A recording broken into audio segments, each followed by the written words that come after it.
일어나 주셔가지고 상기해 드리겠습니다.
자리에 앉아주시고요.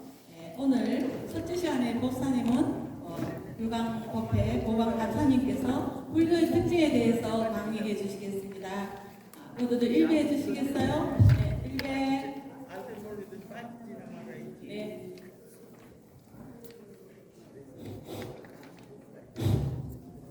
모하메드 하나님이 다 오셨습니까? 모르겠어요. 보살 교육 아닌데 왜 오셨어요? 예. 박국수에게 받은 보관 감사합니다. 제가 받은 과제는 불교의 특징과 신앙 예상, 선보 이해 이렇게 받았는데요. 여기에 대해서 설명을 하고 교재는 없지만은 깨달음으로 가는 길이라는 것을 가지고 제가 공부한 내용대로 설명을 좀 드리겠습니다. 그러면 첫 번째 불교의 특징에 대해서 설명을 드리겠습니다. 교재 다 갖고 계시죠? 네. 불교는 기원전 6세기경 인도에서 석가모니 부처님에 의해 창시된 종교입니다. 석가모니 부처님에 대해 갖고 다음 시간에 아마 설명을 드릴 겁니다. 그래서 넘어가겠습니다. 그 핵심적인 특징은 깨달음을 중심에 둔 종교라는 점입니다. 즉 인간의 고통과 번뇌의 원인을 스스로 깨닫고 그것을 극복하여 해탈에 이르는 것을 궁극의 목표로 삼는 것이 불교의 특징입니다. 이런 점에서 기독교나 천주교는 신에게 절대적으로 의존하는 데 반해서 불교는 자신의 노력과 수행을 강조하는 실천적 종교라는 것이 불교의 특징입니다. 그러면 여기서 잠깐 불교, 기독교, 천주교에 대해서 특징에 대해 설명을 잠깐 드리고 가겠습니다. 불교는 여러분들 잘 아시다시피 창조주가 없습니다. 반면에 기독교, 천주교는 창조주가 신이 창조했다고 되어 있죠. 그래서 그게 완전히 다른 거고요. 그 다음에 불교는 깨달음을 통해서 열심히 믿고 하면은 자기가 부처가 된다 하는 게 목표입니다. 그런데 기독교나 천주교는 아무리 믿어도 하나님의 충실한 종이 되는 겁니다. 그리고 또 원죄에서 벗어나려면은 오직 목사님이나 교회를 통해서 벗어날 수밖에 없다고 합니다. 그래서 불교가 이 기독교나 천주교보다는 월등하게 우월하다고 하는 것을 말씀드리는 겁니다. 참고로 기독교하고 천주교는 거의 비슷한데요. 기독교는 목사제일주의고요. 천주교는 교회제일주의입니다. 그 점이 차이가 있다고 말씀드리겠습니다. 그 교재를 보시면 두 번째 단에 불교는 인생의 근본 문제를 꼬러보고 그 원인을 집에서 찾으며 고통을 없애는 것을 미리라고 구별하는 방법을 도로 제시합니다. 이를 사성제라고 하고 불교 교리의 핵심이라고 이렇게 되어 있죠. 사성제에 대해서 잠깐만 보충 설명을 하고 있습니다. 사성제는 오늘 안성두 교수님이 법문하는 거 들으셨죠? 고집일도 그 얘기인데요. 고락하는 거는 누가 하면은 태어나는 것도 보고 늙는 것도 보고 병드는 것도 보고 죽는 것도 봅니다. 그리고 싫어하는 사람하고 매일 만나는 것도 봅니다. 또 좋아하는 사람하고 헤어져야 되는 것도 봅니다. 그래서 어떤 것을 내가 원하는데 얻지 못하는 것 그것도 보고 그러면 우리가 살아가는 게 전부 다 고라는 거죠. 부처님이 전부 다 본데 해결하는 방법을 제시를 합니다. 그래서 첫 번째는 고가 고성이고요. 두 번째 집은 그 괴로움에 원인이 있다는 것입니다. 뭐가 원인이냐? 즐거움을 탐하고 추구하는 가래가 탐욕이거든요. 내가 하고 싶은 거 다 하라고 탐욕을 부리는 게 그게 원인입니다.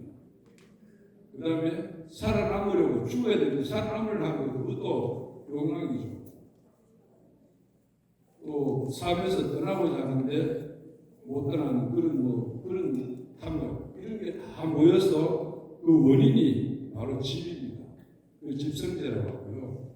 셋째 멸은 그 괴로움을 완전히 멸할 수 있다, 없앨 수 있다 하는 것을 얘기하는 게 멸성제입니다. 그 다음 네 번째 도성제는 괴로움을 멸하기 위해서는 8가지 바른 수행 방법이 있다.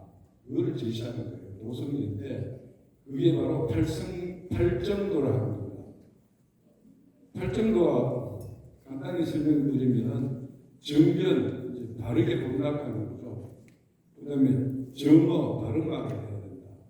정어, 바른 행위를 해야 된다. 정명, 바른 직업윤리를 가지고 살아야 된다. 그 다음에 정명, 아까 말씀드렸죠. 정정, 정사유, 정정진 이렇게 8가지를 가지고 발전으로 갑니다. 다음은 교재에서 세 번째 단에 또한 불교는 모든 존재가 끊임없이 변화하고 서로 의존한다는 영기의 법칙을 강조합니다. 따라서 영원한 자아나 절대적 실체는 없다고 보며 이러한 사상은 인간 중심적이면서도 깊은 철학적 통찰을 담고 있어 단순한 종교를 넘어 사무 철학으로서 세계 여러 나라의 문화와 사상에 큰 영향을 주었습니다. 이렇게 되어 있습니다. 그 영기에 대해서 설명을 좀 드리겠습니다.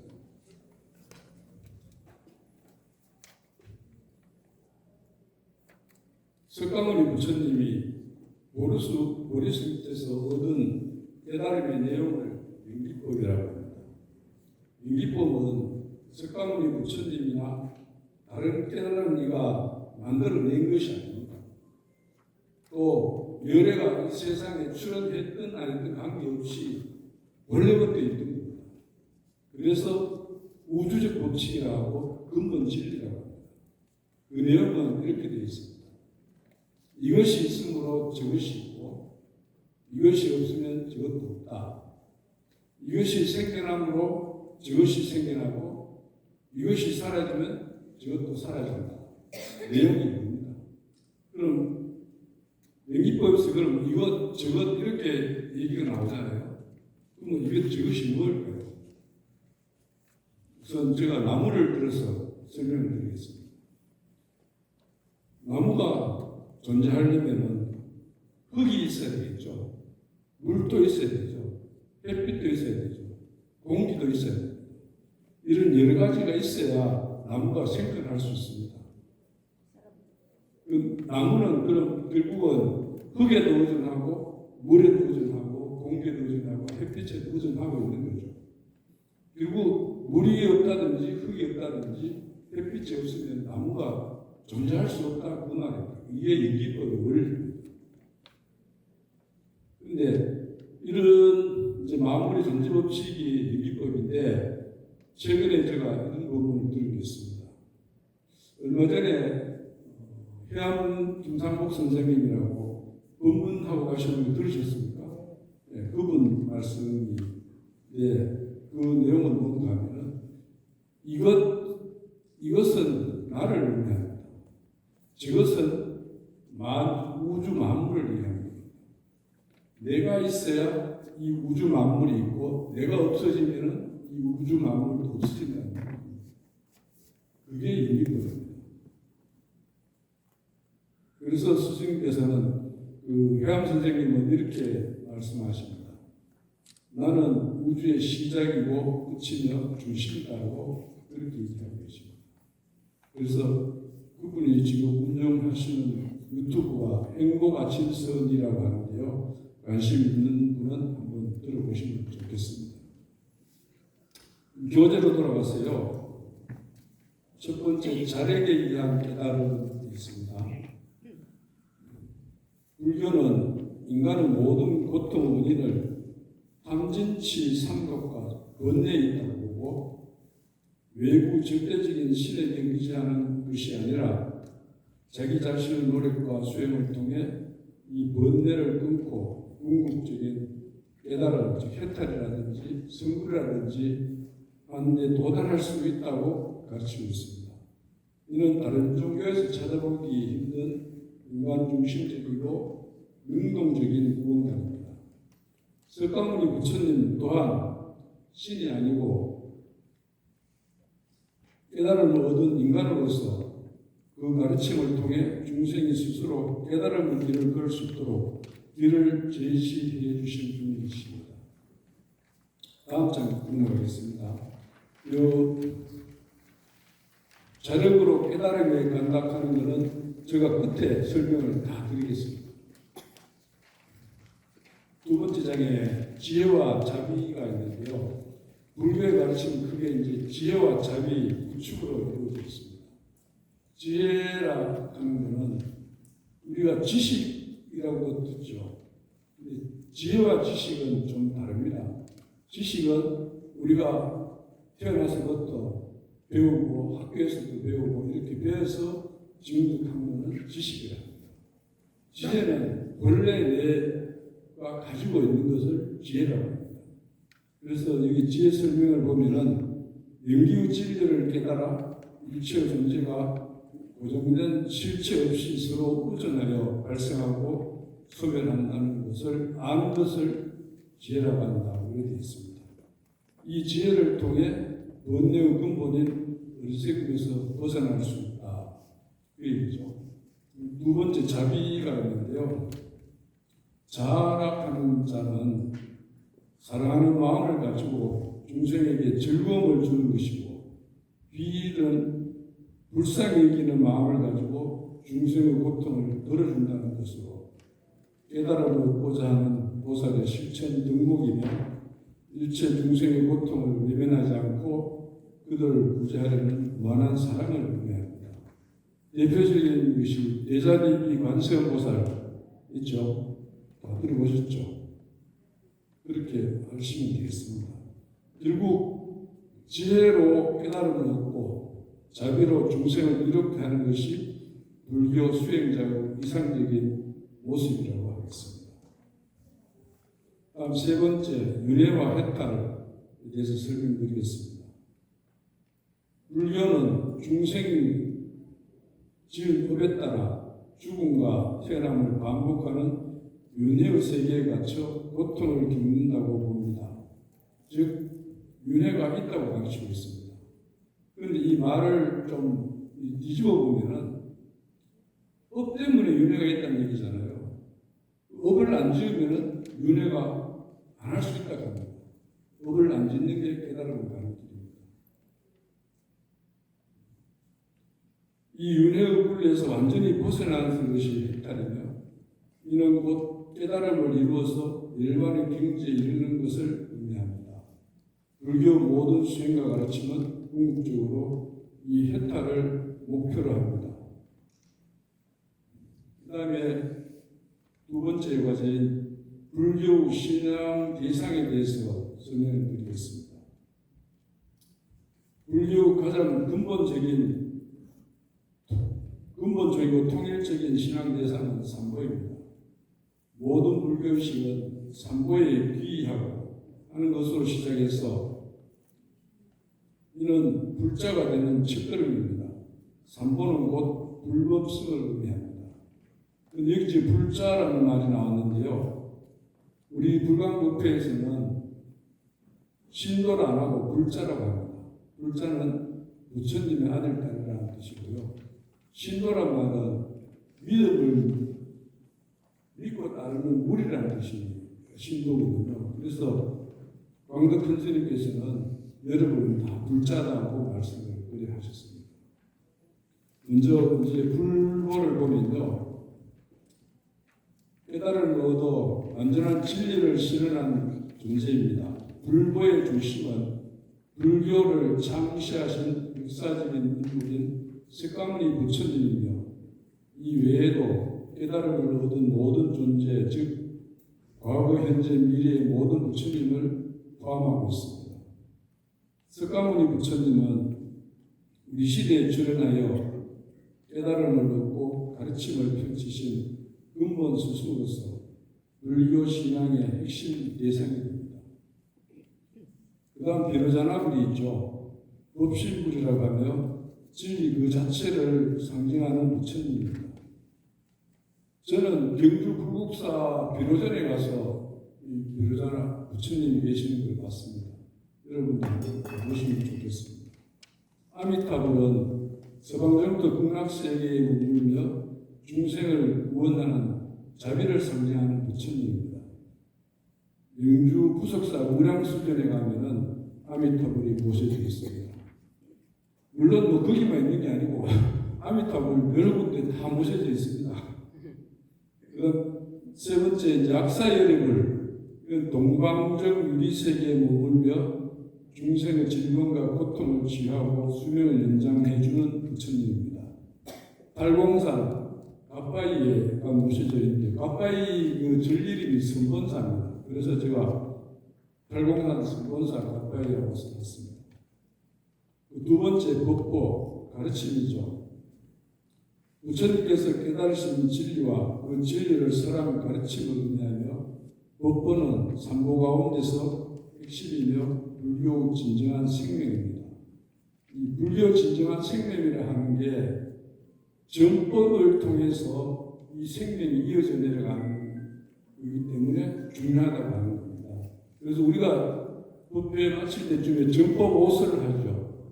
그렇게 정법을 해야 이 불교 생명이 계속 이어져 간다 하는 그런 의미라고 보면 되겠습니다. 진리라고 되어 있는데요. 존재의 참모습이 진리입니다.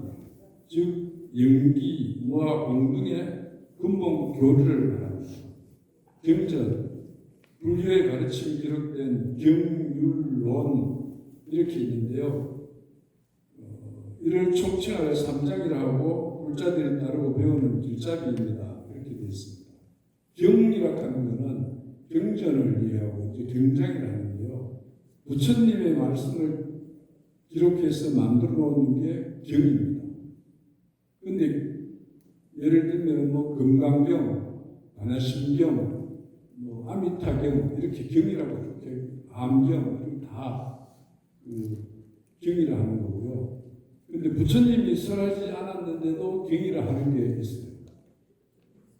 우리 육조 해명대사님께서 쓴 육조단경은 부처님이 아닌데도 불구하고 원체 좋은 말씀을 많이 지켜서 육조단경이라고 하는 경을 붙이고 있습니다. 그 다음에 율은 1장인데 이 내용이 뭔가 하면은 부처님 제시시부터 쭉 내려오면서 무슨 사건이 하나 있을 때마다 이거는 이렇게 하면 안 되겠다. 이렇게 해서 만든 계율입니다. 이걸 지켜야 된다.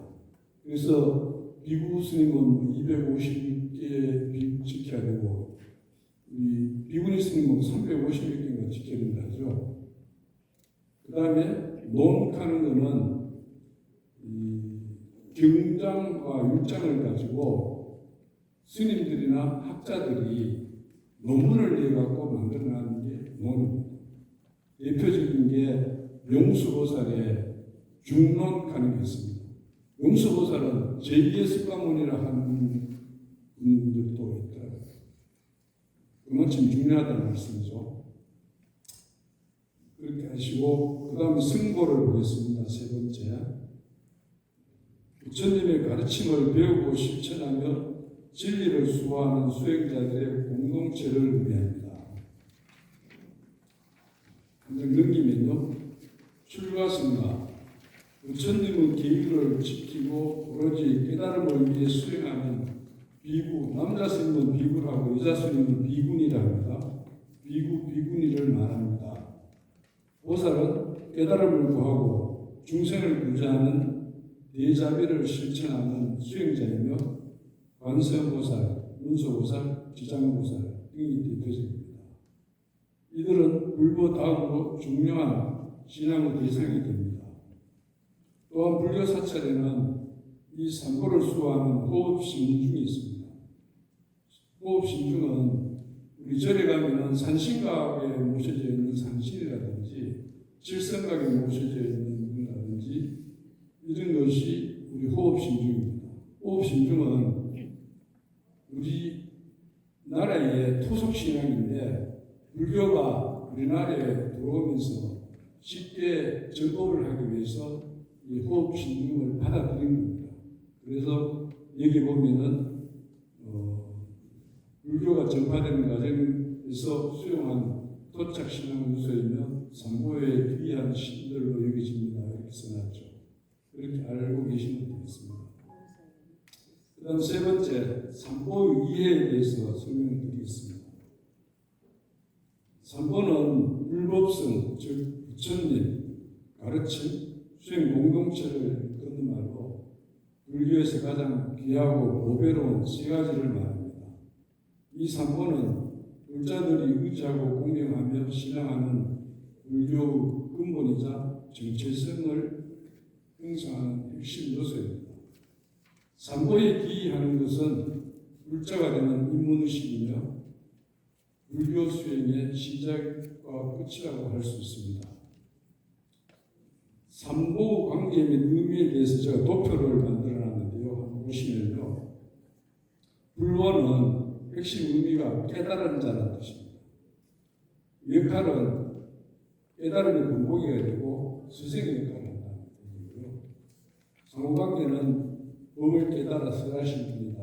이렇게 알아보시면 되겠습니다. 그 다음 법보는 핵심 의미가 깨달음의 진리라는 뜻입니다.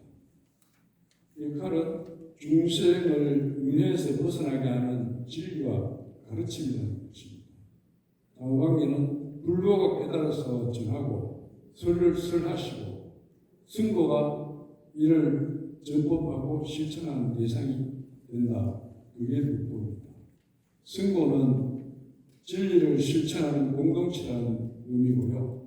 법을 배우고 실천하여 깨달음을 구하고 전승하는 역할을 합니다.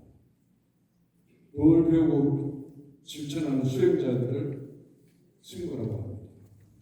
다음 장 읽으면요. 법보의 중요성이라고 적혀져 있습니다. 삼보 가운데서 특히 법보가 가장 중심이 됩니다. 부처님은 법을 깨달아 가르치신 분이고 스님들은 그 법을 배우고 실천하는 분들이기 때문에 불교는 가르침이 영원히 남아 중생을 이롭게 할 때 진정한 의미를 가진다고 봅니다. 그래서 정법이 중요하다고 말씀을 앞에서 드렸습니다. 그럼 두 번째, 삼기예를 보겠습니다. 모든 불교의식은 삼기예로 시작합니다. 이는 삼보에 의지하고 다를 것을 맹세하는 의식입니다. 거룩한 부처님께 기합니다. 이것은 깨달음의 주체인 불보에 의지한다는 뜻이고요. 거룩한 가르침에 기합니다. 이것은 깨달음의 내용인 법보에 의지한다는 뜻입니다. 거룩한 스님들께 기합니다. 진리를 실천하는 승고에 의지한다는 뜻이고요. 여기서 한 가지 말씀드리고 싶은 것은 거룩한 스님들께 기합니다 할 때 그 스님들이라고 하면 상가라고를 매지하는 건데요. 상가가 뭔가 하면은 스님들의 공동체를 상가라고 합니다. 그래서 거룩한 이 스님들의 공동체에 우리가 기를 합니다. 스님들, 개개인들이 그냥 있는 그건 뭐 기 대상은 되겠지만은 그 3기에 나오는 스님들께 기합니다 하는 데는 들어가지 않는다고 보시면 됩니다. 3기는 불자가 계율을 받는 수계의식의 기본이 되며 삼보를 신앙의 대상으로 삼아 바른 길로 나아가겠다는 서원을 다지는 의미를 가집니다. 이렇게 되어 있는데 이제 수계의식 하실 때 보면은 3기의 계를 받고 그 다음 5계를 받습니다. 또 뭐 마지막 연비도 하시죠. 이 중요한 3기가 들어있다. 그런 의미를 말씀드렸습니다. 그 다음에 삼보사찰을 말씀드리겠습니다. 한국 불교에서는 삼보를 상징하는 사찰을 정해서 신앙의 무실점을 삼고 있는데 삼보 종찰이라고 이렇게 표현합니다. 그래서 불보 종찰이 어딘가 하면은 양산 통도사입니다. 양산 통도사에는 부처님의 지진 자리가 모셔져 있기 때문에 불보 사찰이라고 합니다. 법보 사찰은 합천 해인사에 있는데요. 합천 해인사에는 여러분들이 잘 아시는 8만 대제경이 동원되어 있습니다. 그래서 법보 사찰이 됐고요. 승보 사찰은 순천 송광사를 얘기합니다. 임재종이 석궁을 크게 떨친 16분의 국사를 송광사 국사전에 모시고 있습니다. 그래서 승보 사찰이라고 하죠. 이처럼 삼보는 불교 신앙의 기본 틀을 제공하며 불자들이 수행을 통해 깨달음으로 나아가는 여정에서 늘 의지해야 할 유일한 기체로 이해됩니다. 이렇게 해서 제가 만들어드린 교재는 여기서 끝이 나고요. 그 다음에는 깨달음으로 가는 길에 대해서 제가 설명을 좀 드리겠습니다. 잠깐만요.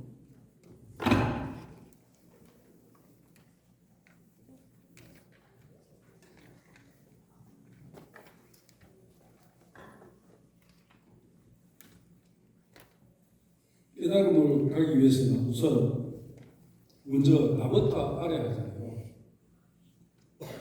여러분께 보살님은 누구십니까? 의사님은 누구십니까? 이렇게 물으면 대부분 뭐 내가 어느 보살을 한다든지 그러면 이름을 댄다든지 이렇게 말씀하실 겁니다.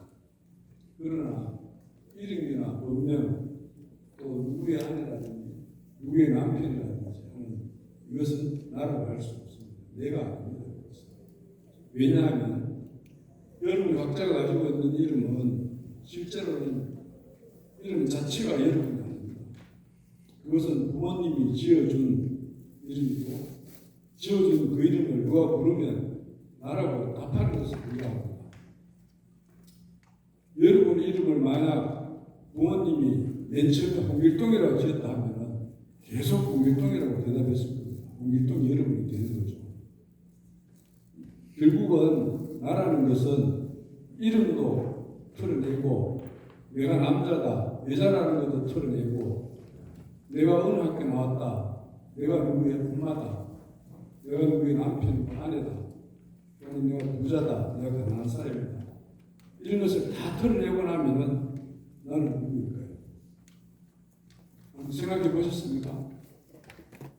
그래서 금강경에서 이런 부분이 말씀드렸습니다. 30분에 보면은 부처님께서 열의 소설 3,4,000세계 직비세계, 심형세계 이렇게 말씀하셨습니다. 부처님의 세계관은 3,4,000세계이거든요. 우리가 알고 있는 이 우주가 3,000개 정도 더 있다고 석가모니 부처님은 갖고 계신 이 세계관입니다. 그렇게 본인이 직접 설하시는데도 불구하고 그거는 이름이 세계이지 그게 세계가 아니다 이렇게 말씀하시고 있습니다. 즉 이름이나 호칭, 관계 등 우리가 부르는 것은 나가 아니라는 것을 아시겠죠? 그럼 지금부터 진짜 나를 한번 찾아가 봅시다. 어떻게 찾아가는가 하면요. 눈을 좀 감으세요. 감으시고 숨을 깊이 한번 들이쉬세요. 잠깐 참았다가 또 숨을 쭉 내보세요. 내쉬시면은 내 몸속에 무언가가 존재한다 하는 걸 느끼시나요? 내가 모르는 무언가가 있습니다. 나를 지키고 있는 눈 뜨셔도 됩니다. 그것이 바로 부처고 참나고 진화의 주인공이고 마하나 바람입니다. 우주에서 실제로 존재하는 것은 느꼈는 그 존재감, 그것만 실제로 존재하는 거고 나머지 우주 만물은 모두 허상입니다. 그렇다면 나를 구성하고 있는 이 몸은 무엇일까요? 이런 의문이 들죠. 내가 이 몸이 뭐야? 이 몸은 참나가 마음으로 나타나게 하는 허상이고 그림자와 같은 것입니다. 그럼 참나가 내 마음으로 나타나게 하는 거죠. 이제 뒤에 설명을 더 드리겠습니다. 물론 여기서 이제 오해할 수 있을 것 같아서 말씀을 드리는데요. 마음은 두 가지로 나눠집니다. 하나는 마음이 참나하고 에고하고 사이에 마음이 있습니다. 근데 마음이 참나에 붙으면은 이 참마음에 대해서 본질로 나타나고요. 이 마음이 에고에 붙으면은 이제 욕심이 생기는 거죠. 내가 최고다. 그래서 우리가 이제 모이고 싶고 다듬고 아끼는 이 몸에 붙으면 에고가 되어가지고 내가 제일이다, 내 일에 다 맞춰야 된다 하는 그런 마음이 생기는 겁니다. 그래서 우리가 에고의 마음을 벗어나서 참나의 마음으로 가야 된다 하는 게 이 불교의 근본 원리입니다. 그럼 에고의 마음이 생기면은 현실 세계로 돌아오는 거죠. 그래서 우리 몸은 현실 세계에서는 물론 실체하고 있습니다. 이는 에고의 마음에서 보는 것이고 참나의 마음에서 보면은 즉 본질적으로 보면은 의상이라는 것입니다.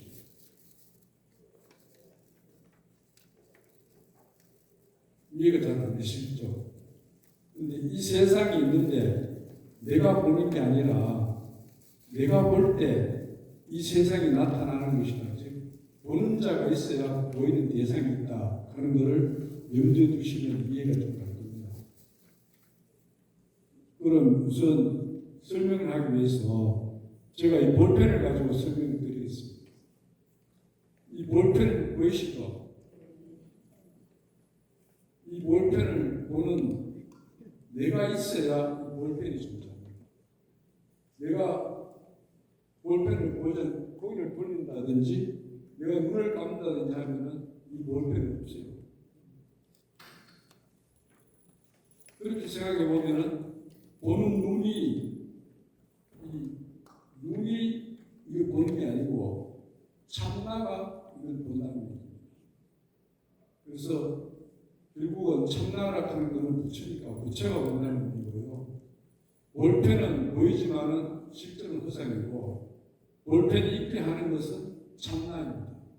참나는 안 보이지만 참으로 존재하는 것입니다. 그럼 이번에는 몸을 가지고 설명을 하겠습니다. 이 몸 보이시잖아요. 다 갖고 계시잖아요. 보이시는데 이 몸은 참나가 마음으로 봐야 나타납니다. 참나가 마음으로 안 보면은 이거 안 나타나요. 예를 들어서 깊이 잠들었거나 기절했을 때 오감이 작동하지 않잖아요. 그럴 때는 이 몸을 보지 못합니다. 몸이 없는 겁니다. 그래서 이 몸도 허상이라고 하는 거고요. 즉 참나가 마음으로 볼 때만 나타나는 것이 이제 그때만 보인다는 뜻이죠. 그래서 이 몸이 있기도 하고 없기도 한다. 그래서 공이라고 합니다. 몸이 허상이라는 것을 아셨다면 몸이 내가 벗을 때만 있다 하면은 우주 만물도 내가 볼 때만 있는 거죠. 내가 안 보면 우주 만물은 없는 겁니다. 그렇게 아시면 좋겠습니다. 이 내용과 관련해서는 육조해명스님께서 육조단경에서 설명을 하셨습니다. 자성이 능히 만법을 머금고 있고 만법이 모든 사람의 성품 중에 있다. 또 만법이 본래 사람으로 인하여 일어나는 것이다 라고 하셨습니다. 여기서 만법이라는 우주 만물을 얘기합니다. 우주 만물은 사람이 보아야 있다. 사람이 보아야만 존재가 가능하다고 육조단경에서 말씀을 하셨습니다. 우리는 이 몸을 진짜로 알고 있잖아요. 그러나 이 몸은 우상이고 가짜입니다. 왜냐하면 이 몸은 참나가 오감지, 눈, 귀, 코, 몸을 통해서 만든 허상입니다. 어째서 허상인지 지금부터 설명을 드리겠습니다. 우리 의식 세계는 이렇게 세 가지로 나눕니다. 깨어있는 상태, 꿈꾸는 상태, 깊이 잠든 상태. 이 세 가지 말고는 나눌 수 없어요. 그래서 참나는 깨었을 때도 있고 꿈꿀 때도 있고 깊이 잠들어도 참나는 다 지키고 있습니다. 만약에 참나가 안 지키고 있으면 그럴 때는 그 사람은 죽었다고 해요. 어떤 물체를 본다는 것은 우선 눈으로 보는 것입니다. 그러나 사실은 눈이 보는 것이 아니라 참나가 보는 것입니다. 이제 첫 번째 우리 깊이 잠든 상태에 대해서 예를 들면요. 깊이 잠든 상태라서 기절한 상태를 예를 들면 우리 병원에서 건강검진하러 다니시죠. 그거 가서 예를 들어 수면 내시경을 받잖아요. 받을 때 수면 내시경 수면제가 들어가면은 그냥 잠든 상태가 됩니다. 깊이 잠든 상태에서는 눈, 귀, 코, 몸이 다 있지만 못 보잖아요. 느끼지도 못하고. 그리고 그뿐만이 아닙니다. 수면 상태에서는 의사들이 호수를 입에 넣었다 꺼내고 하면서 또 내장에 있는 용종도 막 잘라내기도 합니다.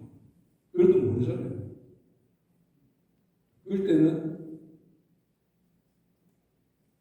우리가 오감이 다 있어도 물체를 보지 못한다는 것이죠.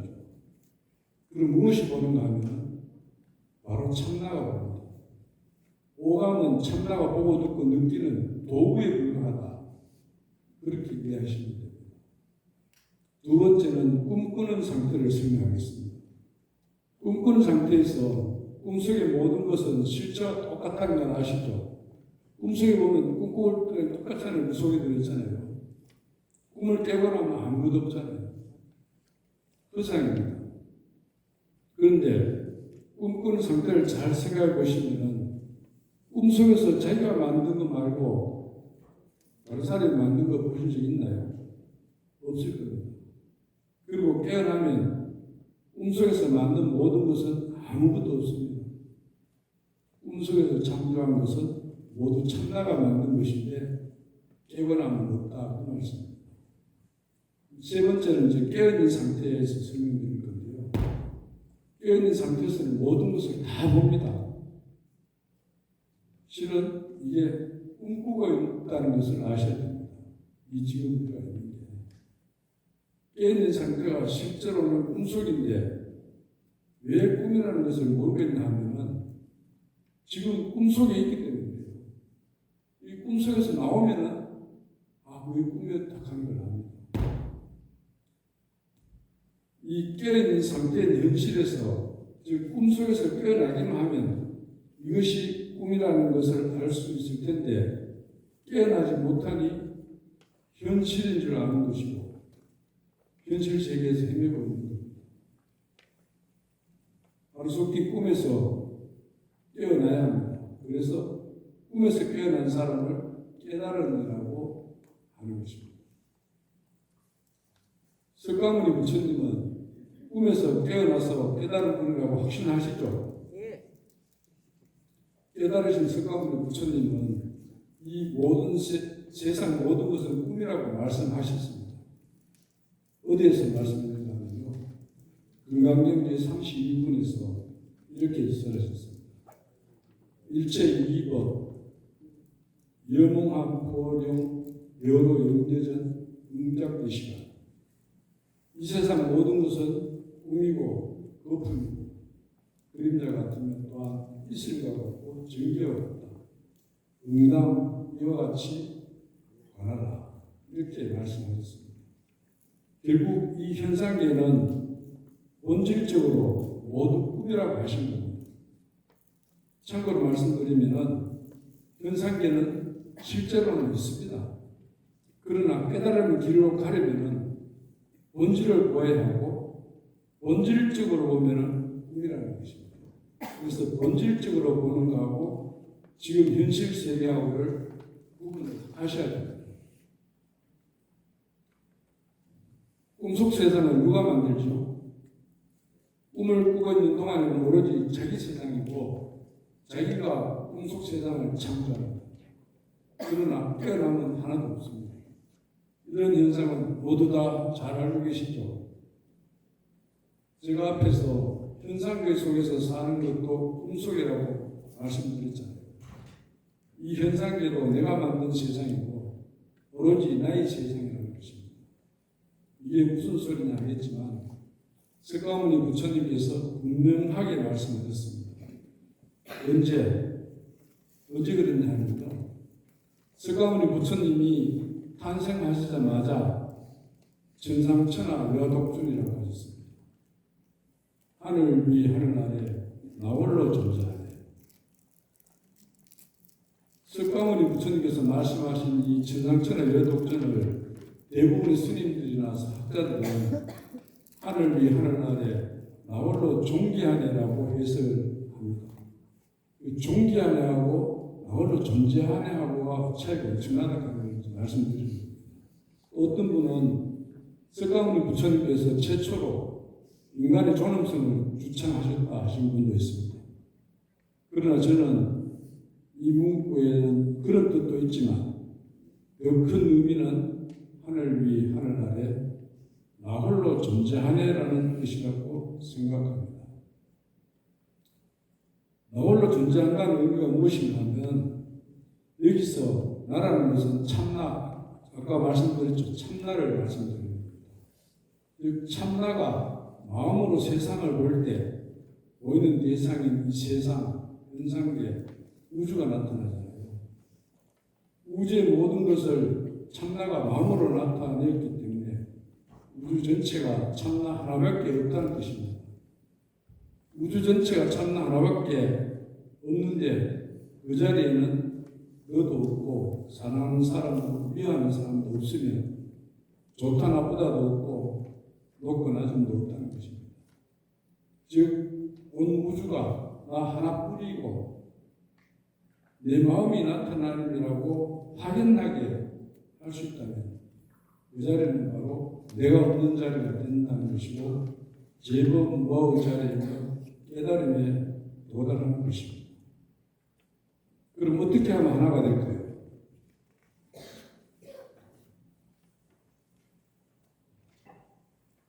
광덕 큰 스님께서 말씀하신 내 생명 부처님 무량공 덕생명 용맹증진하여 바람이 또 성취한다.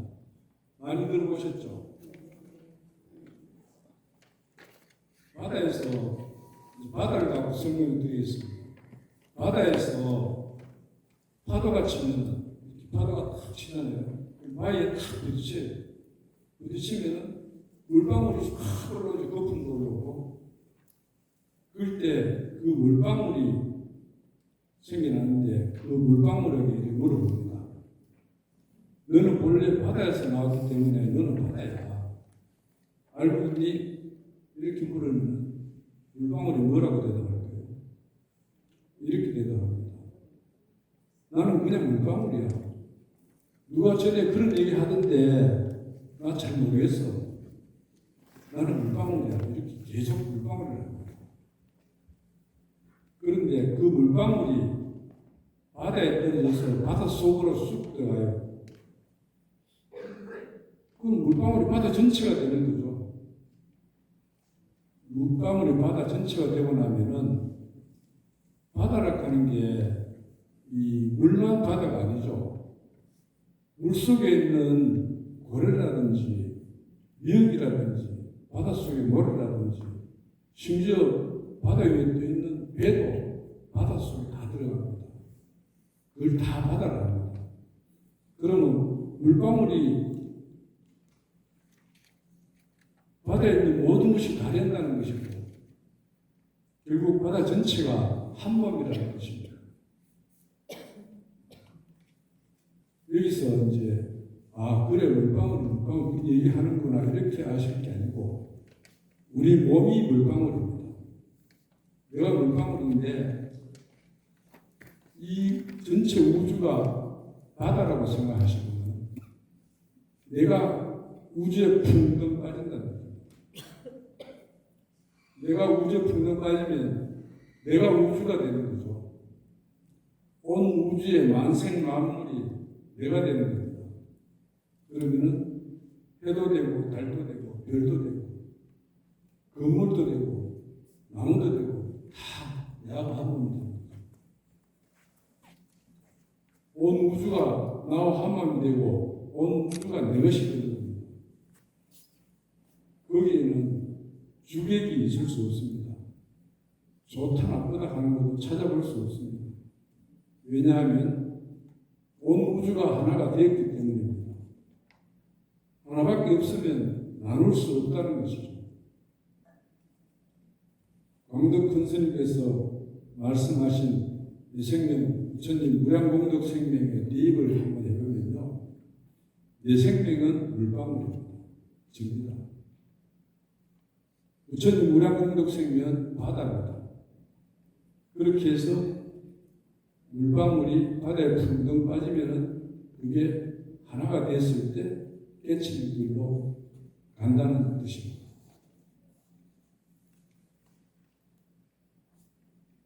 시간이 이제 어느 정도 됐죠.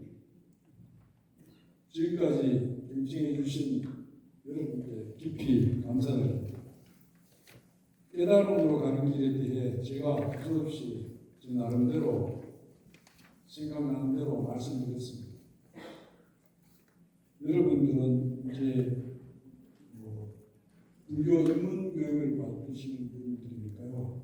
한 말씀 드리면 대방강물 함경에 법성지에 이런 말이 있습니다. 초발 심시 편정가리라. 불교 입문하실 때 내는 초발심 그 마음이 깨달음의 길로 안내한다는 뜻입니다. 여러분은 반드시 깨달으실 겁니다. 아니 이미 깨달고 계실 겁니다. 알고 보면 앞으로 용맹정진하셔서 꼭 깨달음을 성취하시길 기원합니다. 마가드 바람이 많은 말씀 부탁드려요. 네, 반갑습니다. 네. 선생님께서는 저희에게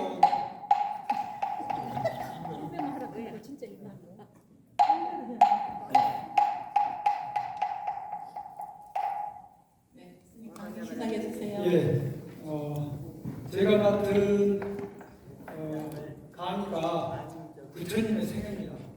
부처님이 80여 년을 사셨기 때문에 50분 안에 끝내기는 진짜 불가능하지 않아요? 그걸 한번 해보겠습니다. 누가 못하니까 대신 빨리빨리 갈 테니까 정신 바짝 차리고 잘 따라오셔야 돼요. 다행히 제 강의는 졸립진 않아요. 제 강의에서 잔다 이러시면 진짜 그러기가 졸리시는데요. 그러면은 시어머니도 잊어볼 수 있어. 왜냐면 말귀를 못 알아보는 사람이기 때문에. 법주사에 가면 팔상전이라고 있어요. 8팔자를 깨트릴 팔자를 써가지고 팔상전이라고 했어요. 그 얘기는 뭐냐면 하나하나 이렇게 분별해 놨다 라는 뜻으로 해가지고 같은 을 따서 8팔이라고도 하고 깨트릴 팔이라고 하는데 팔상전입니다. 다음 그 보세요. 그 팔상전에 가면 저렇게 부처님의 일대기를 8가지 장면, 8가지 인상으로 딱 그려놓은 게 있어요. 그래서 그 8가지를 팔상이라고 하고 그 팔상을 다 팔상전에 4면에 2개씩 해가지고 8개를 그려놨습니다. 그 다음 이 그림은 그래서 부처님 이 그림은 부처님은 우리도 태어날 때 대부분 여기 계신 분들 다 뽑으셨겠지만 자녀분 있으신 분 저 없잖아요. 다 자기가 가열하고 세상 사람들 다 그렇다고 생각하면 안 돼. 이 희한한 애들이 있어요. 자, 태몽 뽑으신 분들. 태몽 꽂죠. 네, 꽂은 사람들이죠. 하다못해 시아버지가 며느리 태몽 꽂주기도 하잖아요. 그런 경우 있죠. 있죠. 시어머니가 꽂주기도 하고 이제 부처님도 태몽이 있었을까 없었을까? 있었어요. 부처님 태몽은 뭐였을까요? 그냥 코끼리라 그러면 값어치가 떨어져. 무슨 코끼리? 하얀 피부가 좋아. 그럼 뭐예요? 가죽이 좋았을 거 아니에요. 그래서 그리고 또 뭐? 코끼리 하면 제일 비싼 게 뭐예요? 상아. 상아가 몇 개? 6개가 있어요. 3개, 6개. 완전 비싸. 피부도 좋고. 그러니까 요즘으로 따지면 금수저에 피부도 뽀얗게 타요. 근데 그 코끼리를 타고 누가 와요? 호명보살이라고 하는 보살이 도솔천에 있다가 마야부이 태중으로 들어오는 꿈이 부처님의 태몽. 부처님도 태몽이 있으셨어요. 제 이야기를 오늘 잘 따라오셨대요. 그리고 나서 이 다음 사진 보여주세요. 그리고 나서 부처님 태몽 꿈을 나서 태어나시고 난 다음에 저렇게 누워 계시는데 우리나라에서 거의 유일하게 있는 열반상입니다. 부처님 돌아가셨을 때 모습을 나타내고 있어요. 그래서 그런 부처님의 일대기를 나타내는 그림들을 2500년부터 우리 조상님들, 불자들을 그려왔어요. 그래서 인도 간다라에 가면 저렇게 지금 8개 그림이 보여요? 저쪽에 한쪽에? 네. 그래서 부처님의 팔상도를 상징하는 그림들을 저렇게 그리기 시작을 했는데 이 다음 그림 보여주세요. 다음? 네. 이 다음은 뭐냐면 부처님은 태어나자마자 금수저로 태어나고 왕자였잖아요. 누구는 왕자로 태어나고 누구는 가난한 애로 태어나고 그러면 억울해 안 그래요? 억울하죠. 그러니까 어떤 생각을 했냐면 그러면 출발점부터 다르다 그러면 공평한 거 아니잖아. 이런 생각 들어 안 들어? 들죠? 그래서 부처님 가르치면 어떻게 되냐면 이게 출발점이 아니었어. 그 전에 엄청나게 빡세게 고생을 했었어. 라는 게 뭐냐면 본생각이라고 해서 자타카. 부처님이 이번 생에 서가모니 부처님은 태어나기 전에 뭘 했는지를 얘기해주는 이야기들이 있어요. 그게 뭐냐면 저기 보시면 누가 이렇게 가운데서 저울을 이렇게 들고 있죠. 제석천. 우리 한반도의 조상, 우리가 당군의 후손이잖아요. 당군의 할아버지가 석재환이에요. 그게 제석천이에요. 그런데 어느 날 부처님 전생에 시비왕이라고 하는 왕이 수행을 하고 있었는데 비둘기 한 마리가 푹 하더니 날아오더니 가사 속으로 숨어졌어. 저 제일 끝에 보면 비둘기 보이시죠? 왼쪽 밑에.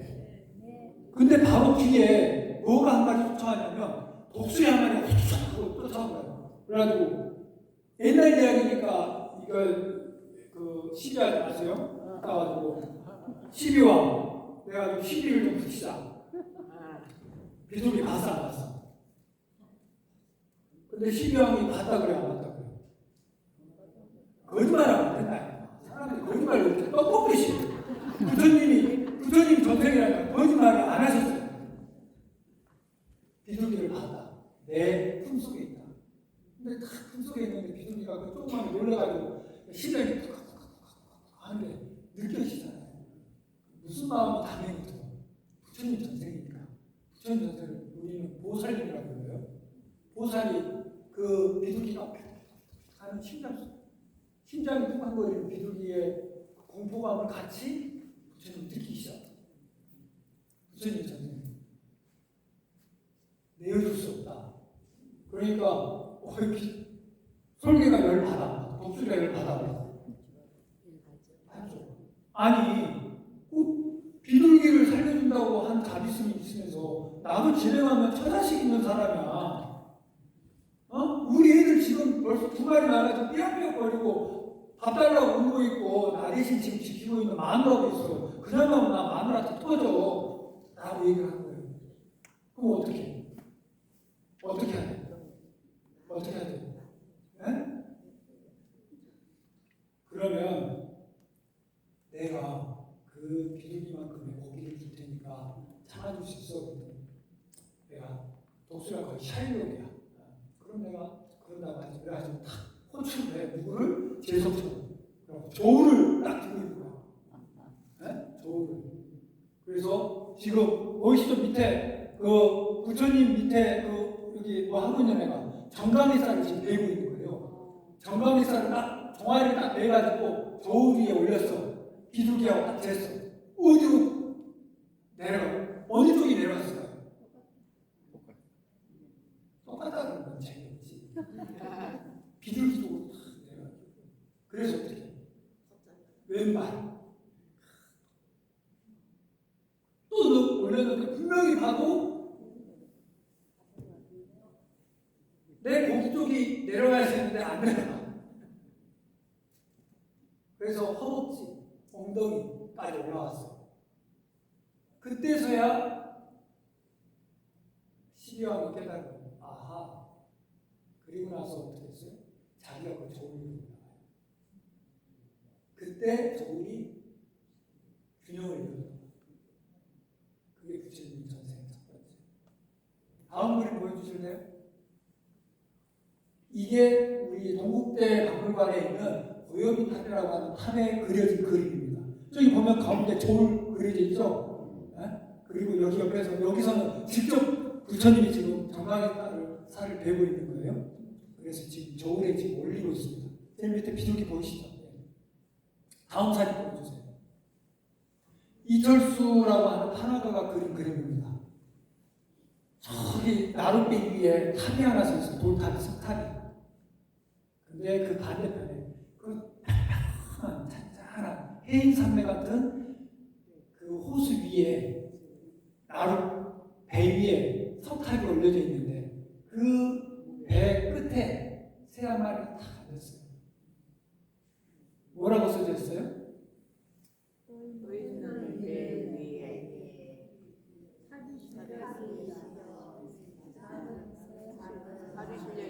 새 한 마리가 가볍게 내려앉았습니다.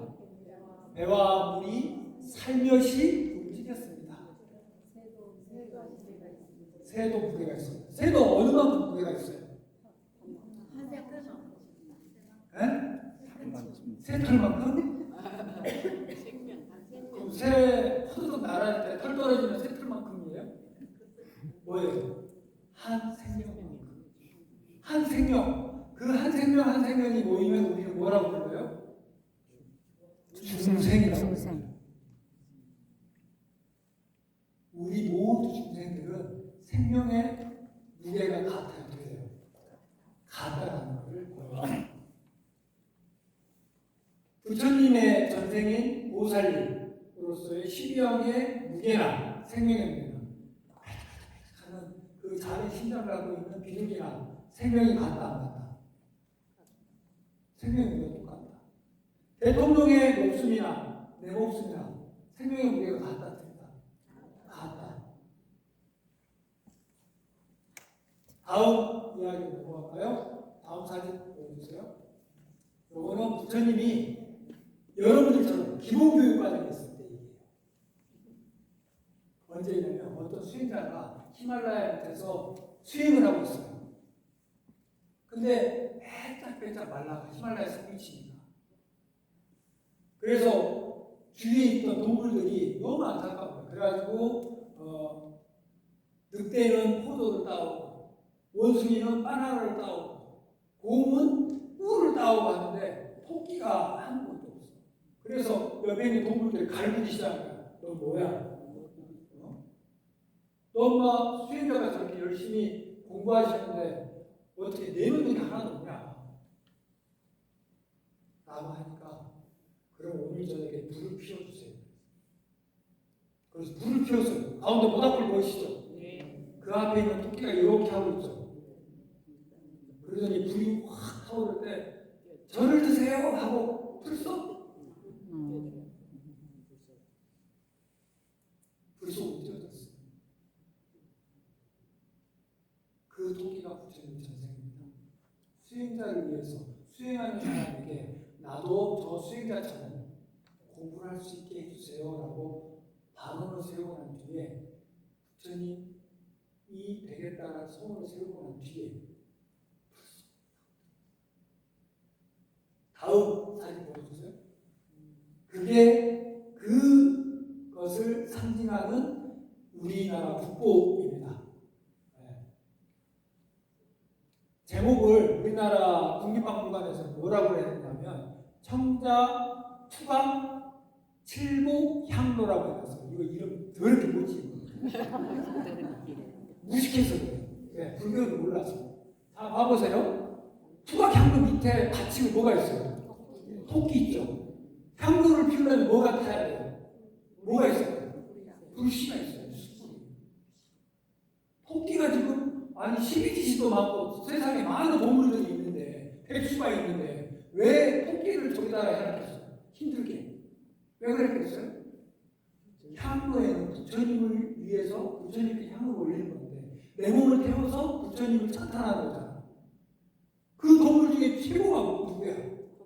토끼. 그래서 저기다 토끼를 해놓은 거예요. 근데 그걸 몰라. 무식한 학자들. 이쁘죠? 그러면 저 이름에 토끼가 빠지면 돼? 안 돼. 그리고 보살을 상징하는 게 뭐예요? 우리 불교를 상징하는 꽃이 영화. 그래서 연꽃이다. 나는 보살행을 하고 있습니다. 깨달음을 향해서 꽃을 활짝 피우려고 합니다. 부처님의 빛을 받아서 꽃을 활짝 피우려고 합니다. 그게 연화잖아. 연꽃. 근데 연화와 토끼를 쑥 빼고 칠곡추가 참는다. 무식한. 다 박사학위 받았다 뽀뽀한 게 아니에요. 저거 이름 치는 사람 다 박사학위 받고 서울대 교수들이 이름 붙여온 거예요. 왜? 불교는 뭐 저렇게 이름 붙여요? 오늘 정작 칠곡추가 참는다 하니까 정식 이름이 등재되어 있는데 그래서 여러분들이 공부를 많이 하셔서 국립박물관에 항의를 하시는데 야 이 무식한 것들아 이름을 이따위로 지으면 되냐 라고 얘기를 해주셔. 다음 칠곡추가 저 뚜껑밖에 없어. 누가 향로를 뚜껑에 이름 붙여. 그죠? 네. 다음. 네.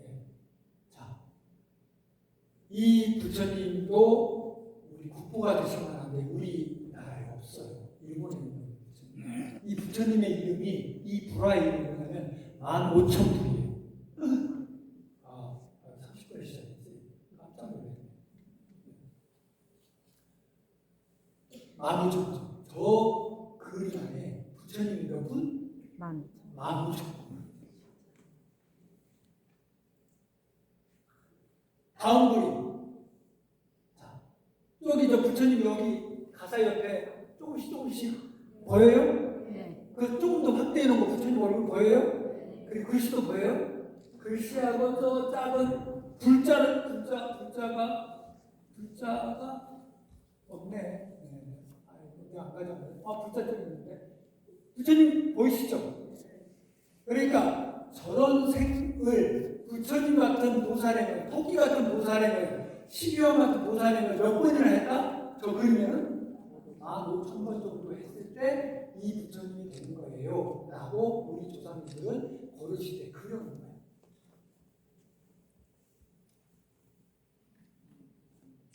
우리가 생각할 때 어느 날 갑자기 이렇게 다가 번쩍 하고 부처님이 되는 게 아니라는 거야. 잠깐만 생각해봐. 내 꼬라지를 한번 봐보세요. 내 꼬라지를 내가 그러면 부처님처럼 딱 선정해가지고 6년 동안 고행한 다음에 깨달을 수 있을까? 사실 6년 동안 우리 고행도 안 하잖아. 근데 참선한다고 깨달을 수 있으면 그게 진짜 불공정이죠. 아니요? 아니 사진 와가지고 땡긴 거 뭐가 달라? 아니죠. 저렇게 적어도 살을 깎고 뼈를 깎고 내 목숨을 바쳐가지고 몇천 생을 한 다음에 뭐가 돼야 돼? 부처님이 돼야지 그게 공정한 거지. 흥분하면 안 되는데. 다음 사진. 그래서 북이 때, 그러니까 중국 부처님이에요. 우리로 따지면 삼국시대 부처님인데, 저 부처님이 입고 계신 가사가 저 황대에서 가슴 쪽에서 저렇게 부처님이 이렇게 오시는 거예요. 저런 부처님들을 우리는 비로자나 부처님이라고 부릅니다. 노사나 부처님이라고 하고, 원만 보시. 우리가 원을 세워가지고 그 원을 가득하게 채워놓은 두근두근 채우고 나니까 산전수전 다 겪고 나니까 사람이 둥글둥글해지잖아. 갑자기 손을 들고 하면 그것들이 성격이 이상해지잖아요. 검사들, 판사들 그거 알잖아. 아닌가? 조용하시죠? 다음. 그래서 부처님이 마야 부인 태중에 들어섰다가 10달 만에 옆구리로 태어나시는 그림을 그려놓은 간다라. 지금의 파키스탄 쪽에 있던 BC 1세기 내지는 100년대의 그림입니다. 부처님 어머님은 오른손으로 무수나 무수를 인도말로 뭐라고 하냐면 아쇼카라고 해요. 아쇼카. 쇼카가 뭔가요? 쇼카. 여러분들 많이 쓴 말씀. 나 쇼크 받았어. 네, 그 쇼크가 아쇼카예요. 그게 인도말이 건너가가지고 미국 영어에서 쇼크가 된 거예요. 근데 그게 있다 없다. 없다가 아야. 여러분들 아미타 부처님 들어보셨죠? 아까도 아미타 얘기해 줬는데 아미타가 뭐예요? 미타가 뭐야? 여러분 잘 알잖아요. 1미터, 2미터 할 때 미타예요. 근데 거기에 아가 붙으니까 미타는 잴 수 있다. 예? 잴 수 있다. 아는 잴 수 없다. 그래서 무량수, 무량광 이렇게 하는 거예요. 처음 들으니까죠. 그래서 아쇼카 나무를 가지를 딱 잡으셨어. 무슨 손으로? 오른손, 왼손. 오른손. 부처님 어머님은 오른손이 아니에요. 그래서 오른쪽으로 나오셨대요. 제왕절개 수준이었던 거예요. 네. 근데 이제 그거는 인도의 고사라고 이렇게 있는데 하여튼 정상적으로 태어나셨어요. 그리고 다음 사진. 제가 챗GPT가 제가 시켜가지고 색깔 좀 입혀보라고 해서 저렇게 입혔어요. 네. 훨씬 낫죠? 보기만. 부처님이 이렇게 태어나고 있습니다. 그 다음, 부처님 머리부터 나오셨잖아요. 저걸 우리 뭐라고 해요? 순산. 거꾸로 나오면 엄청 이제 예를 들거든. 못된 놈들 많아요. 그래서 이제 우리 행사 83성도에 있는 그림입니다.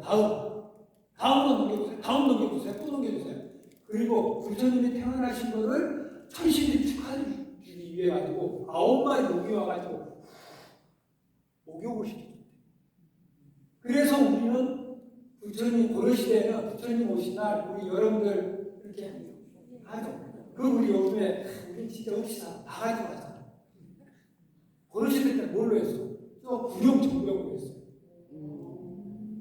폰 나잖아. 좀 이시 살아야지. 우리 구경법에도 돈도 많은데 적어도 하나라도 사가지고 좀 이렇게 부처님 오신 날 좀 해봐요. 바가지를 이렇게 줬다. 진짜 없어 보여.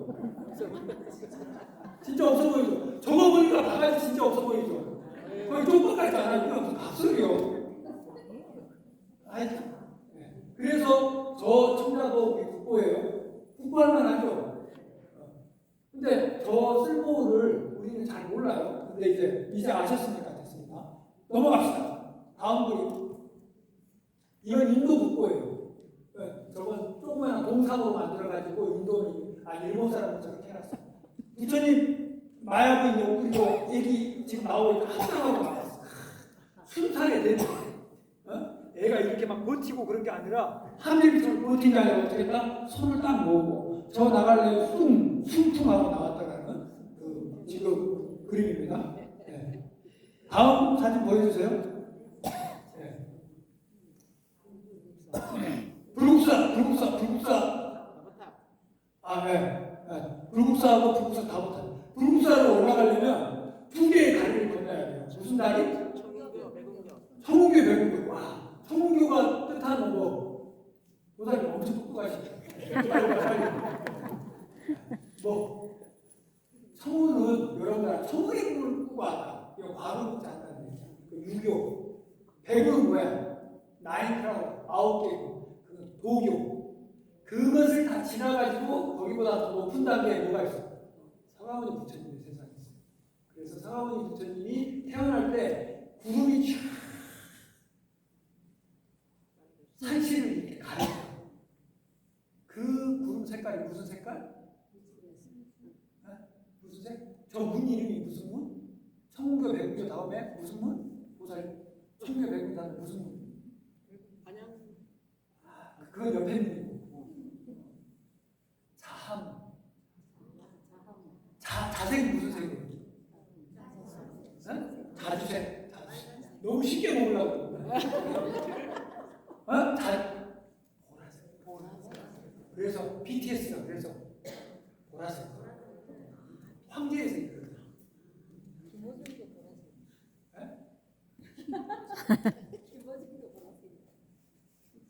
화날라고.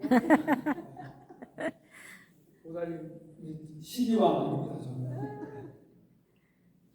자, 그걸 지나서 탑이 두 개가 나오죠. 무슨 탑? 석가탑하고 다보탑. 예, 다보탑은 사실 이동형이에요. 왜냐하면 법화경에 보면 서가모니 부처님이 법화경을 설하실 때 다보 부처님이 확 오셔. 다보탑을 타고. 그러니까 그건 이동형. 그러니까 엄청나게 지금으로 따지면 마이바흐 이상의 차를 타고 오신 거예요. 근데 그때 당시 뭐를 바퀴가 달린 것보다 뭐였어요? 그러니까 가마였어요. 가마 같아요. 근데 그 다보탑이 증명해 들어온 부처님 무슨 부처님이라고요? 다음 사진 보여주세요. 네? 다보열의 부처님이 증명하러 오신 분이 있다니까. 법문을 설하신다. 그분이 누구? 서가모니 부처님.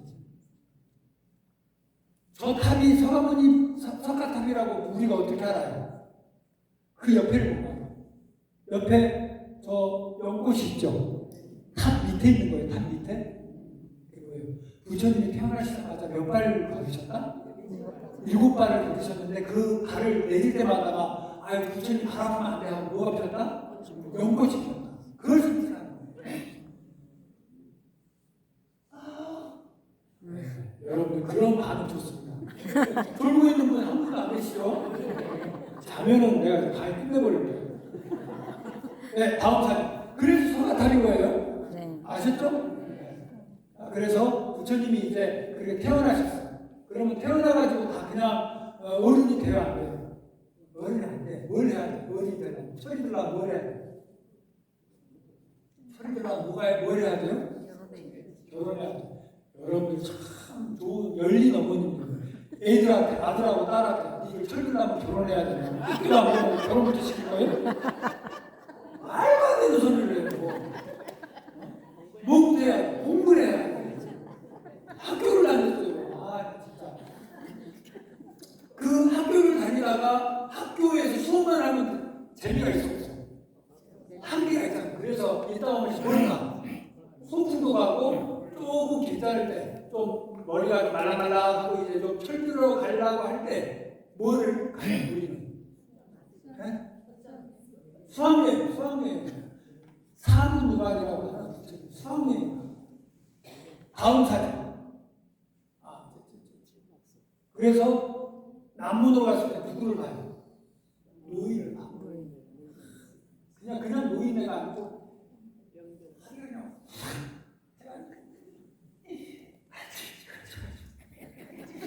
이렇게 되면 노인을 못 봐요. 왜? 왕궁에서는 그런 노인이 있어 없어? 없어요.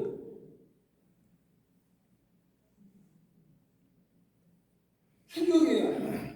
충격받아. 저거는 침팬지야. 사람이야. 근데 옆에 있던 부처님의 친구, 어릴 때부터 친구이자 부처님의 시종이 찾다가 얘기했죠.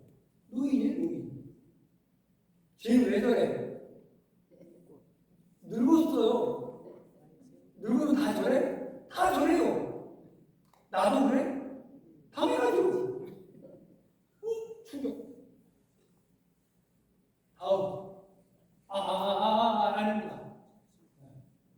그리고 나서 병든 사람도 보고 죽은 사람도 봐요. 물어봐요. 저 사람 왜 아파요? 왜 아파? 사람 누구나 다 아파요. 나도 그래? 당연하죠. 죽었어. 화장실 사람이 아이고 금방금방 하고 있어. 뭐예요? 사람 죽어서 저렇게 그래요. 저 사람 왜 죽었는데? 사람 누구나 다 죽어요. 나도 그래? 예?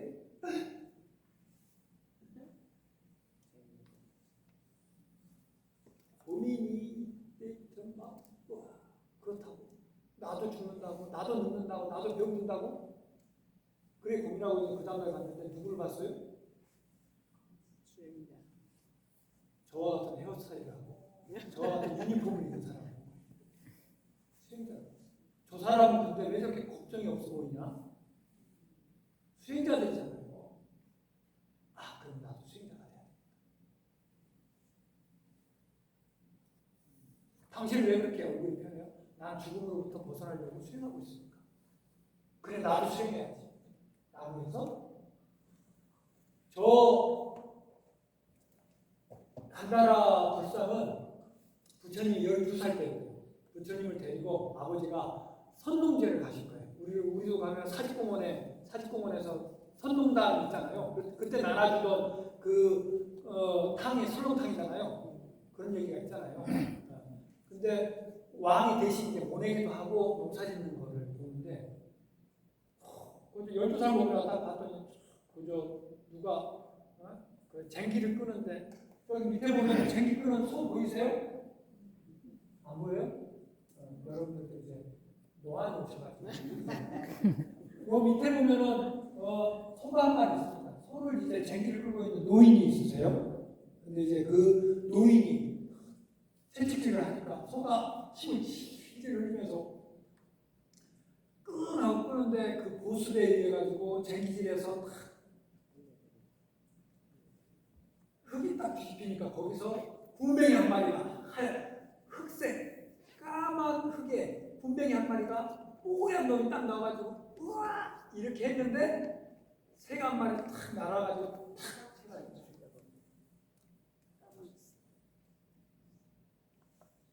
충격. 분뱅이가 허리가 잘려가지고 우와 이러고 있는 것도 슬픈데 그걸 또 놓치지 않고 참새 한 마리 와가지고 탁 치. 근데 그 참새를 또 내가 와가지고 탁 치. 고통의 세계구나. 고통의 세계를 유식한 말로 뭐라고 해요? 그게 좀 말이에요. 사바세계.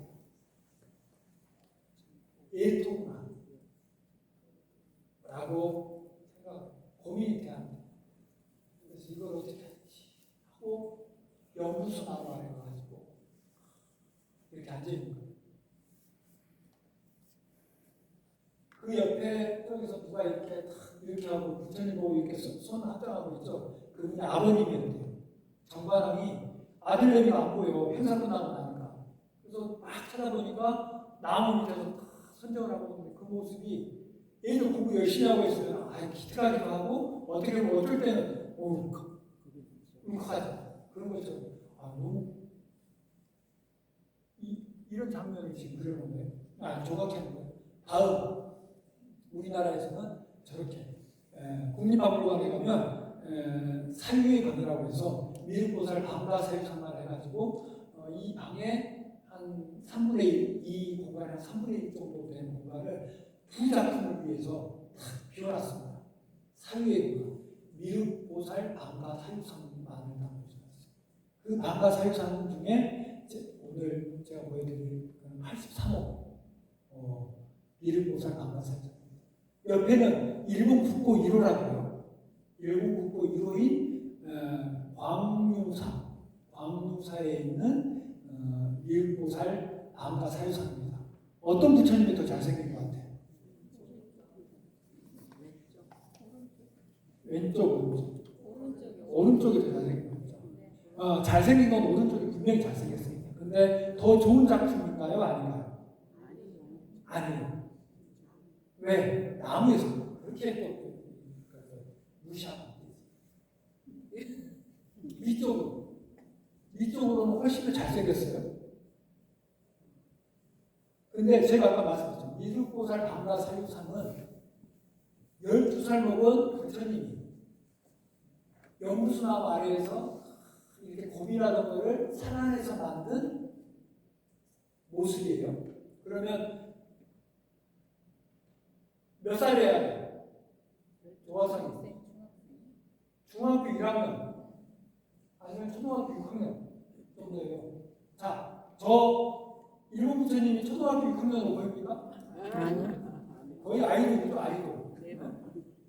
근데 봐보세요. 아이돌인데 가슴을 봐보세요. 가슴. 20살 정도 되거나 18살 정도 된 남자애를 키워보셔서 아시겠지만 저 정도 되면 어떻게 돼요? 남자들은 사춘기지만 어디가 먼저 넓어져? 가슴이 갑박 빡! 이렇게 하는데 갑박은 어때요? 없어. 애기 가슴이야. 우리 도산상은 보시면 알겠지만 애기 가슴이잖아요. 얼굴도 애기 얼굴. 자, 다음 사진 보여주세요. 미륵보살 방가사유상 이각도에서 봐야 돼요. 봐보세요. 꼴대기 아직 젖살이 안 빠졌어. 그죠? 발도 아직 통통하게 그냥. 부처님은 땅을 밟지를 않으셨대요. 땅 밟으려면 꽃이 막 피기도 하고, 그 다음에 신연한 왕자들이 들고만 내려가지고 오죽하면 부처님 제자 중에 어떤 친구는 발바닥에서 털이 나요. 하도 그때 땅을 안 밟아가지고. 부처님은 오직 했겠나? 그죠? 근데 지금도 그렇지만 저희가 불상 이렇게 모셔올 때 우리 불광사는 돈이 이제 넉넉했으니까 신혼인들이 많이 됐으니까 한국에서 조성을 하지만 돈 없는 절은 어떻게 하냐면 중국에서 조성을 해요. 근데 중국에서 조성을 하되 뭐는 안 해요? 얼굴은 안 해요. 왜 그래? 중국에서 조성을 하자면 중국 사람 중국 부처님이 돼. 일본에서 조성하면 일본 부처님이 되고 미얀마에서 조성하면 미얀마 부처님이 돼. 얼굴이. 그래서 오직 유명한 얘기가 주지스님이 관심이 많으면 부처님을 모시잖아요. 그러면 그 부처님 얼굴이 누구 얼굴로 돼? 주지스님. 네. 자기가 생각할 때 자기가 제일 많이 본 얼굴이 잘생긴 얼굴로 착각을 하거든. 저 광유사에 있는 부처님의 소재가 우리 봉화에 있는 춘향목이라고 하는 설이 있어요. 아마 신라에서 성덕태자에게 선물을 보낼 때 그래도 얼굴은 조성을 안 하고 보냈으면 그때 당시에 성덕태자가 다 큰 태자로서의 섭정을 하고 있을 때니까 20 중반 정도의 나이였으니까 성덕태자의 얼굴에 맞춰서 조각을 해버린 거예요. 성덕태자 어렸을 때 얼굴을 해야 되는데 몸은 12살인데 얼굴만 20대를 해버린 거예요. 그러니까 이상해 안 이상해? 이상해. 우리 부처님이 못생긴 게 아니라 우리 부처님은 이쁜 부처님. 왜? 12살 다 2차 성징이 나타나지 않은 부처님의 어린 시절을 모티브로 했기 때문에. 아셨죠? 네. 자, 여기까지 제가 떠들었으니까 나가겠습니다. 그 다음 사진 보여주세요. 이 부처님은 미륵 부처님이라고 하죠. 미륵 부처님은 다음 생에서 이 다음 생에 오신 부처님, 구세 부처님. 저 부처님이 어디 계시냐면 고살리 경주남산에 있어요.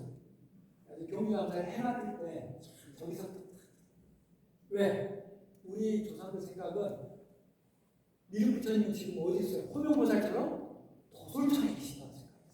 도솔천 어디 있어? 우리보다 33천이 높다. 그러니까 높은 데 있다고 생각을 했어요. 아시죠? 그래서 저 부처님 저 뒤쪽으로 구름이 딱 껴있잖아요. 구름이 쫙 껴있는 그 동네 구름 위치 어디예요? 경주. 그러니까 내가 이제 여기서 이렇게 공부하고 있다가 저것들이 이제 힘들만 하고 내가 내려가야지 하고 계신 거예요. 저 정도 안목 있어야지.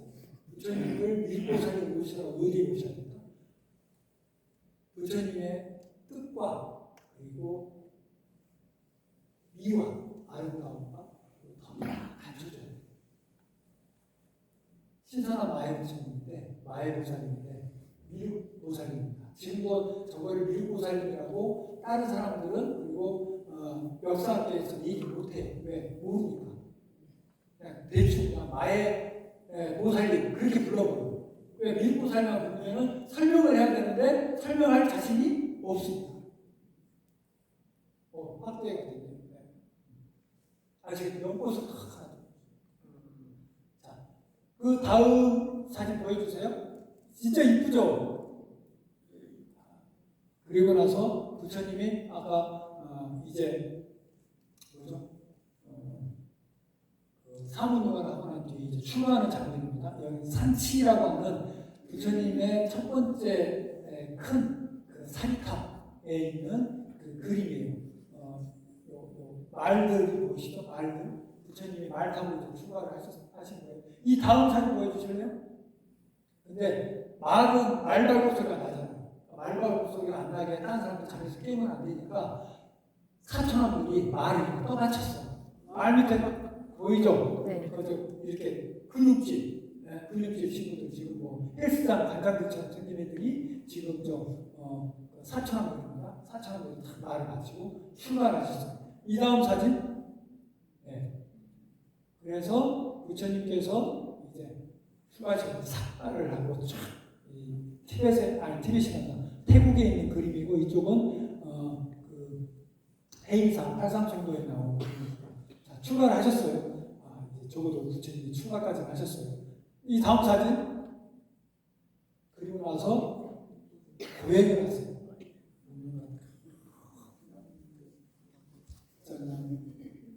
처음에는 이제 고기를 하루에 한 음식만 드시다가 나중에는 콩을 한 조각씩만 드시다가 나중에 보름에 좁쌀 하나씩만 드시고 그래서 어느 정도냐면 배를 잡으면 등뼈가 잡혀요. 여러분들도 다이어트 하려면 좋은데 저 정도 안 하면서 저는 물만 먹어도 살쪄요 이런 얘기 다 소용없어요. 저 정도 하고 술 빠지면서 얘기를 해야지. 그리고 1년 만에 깨달으신 게 있었어요. 내가 이렇게 굶고 이렇게 안 움직이고 앉아있는데 왜 공부가 안 되지? 왜 공부가 진전이 없지? 라고 생각했을 때 언제 본인이 제일 공부를 집중 있게 산내에 들어서 했는지 고민했어요. 언제 했다? 12살 때 연무제 나무 아래에서 본인이 다리 한쪽만 꼬고 앉았을 때가 제일 공부가 잘 됐던 때였구나라는 걸 아시고 그래서 단식을 끊으시고 유미를 받고 다시 공부를 시작하십니다. 네, 다음 사진 보여주세요. 그리고 나서 지금 불들이 많아가지고 PPT가 잘 안 보이는데 그리고 나서 부처님이 성도하시는 장면입니다.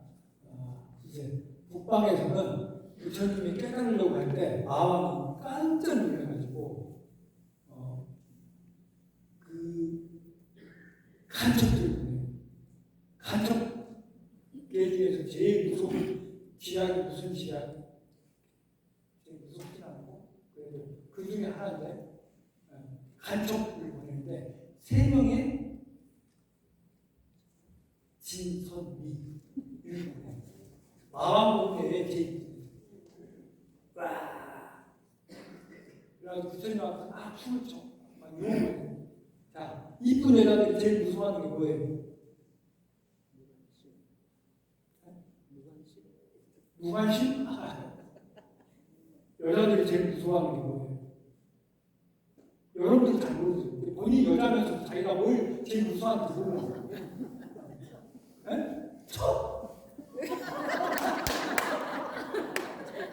박수 쳐주세요.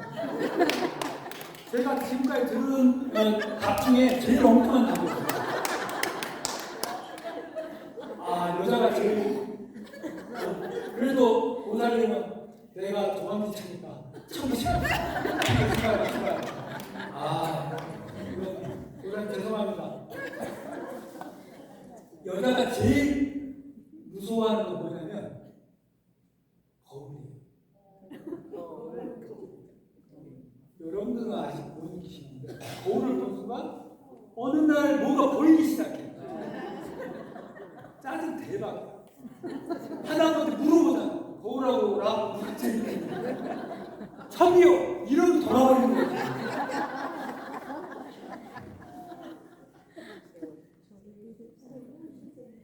네. 그죠? 그래서 그 행사 83성대에서는 그 춤추는 여자애들한테 뭘 보여주냐면 거울을 보여줘요. 네, 근데 거울 속에 비친 건 뭐예요? 자기 늙은 모습이야. 내가 보면 보이지도 않아. 난 머리 보고 와도 난 누군지 몰라. 어땠는지. 근데 본인은 여기에 여드름 날똥 말똥 내지는 기미가 생길 똥 말똥 해도 보여 안 보여? 본인은 보여. 네.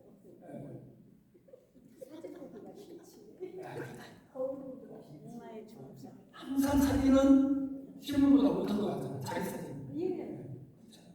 그렇다고. 그래서 여인들이 거울 보더니 다 물러가.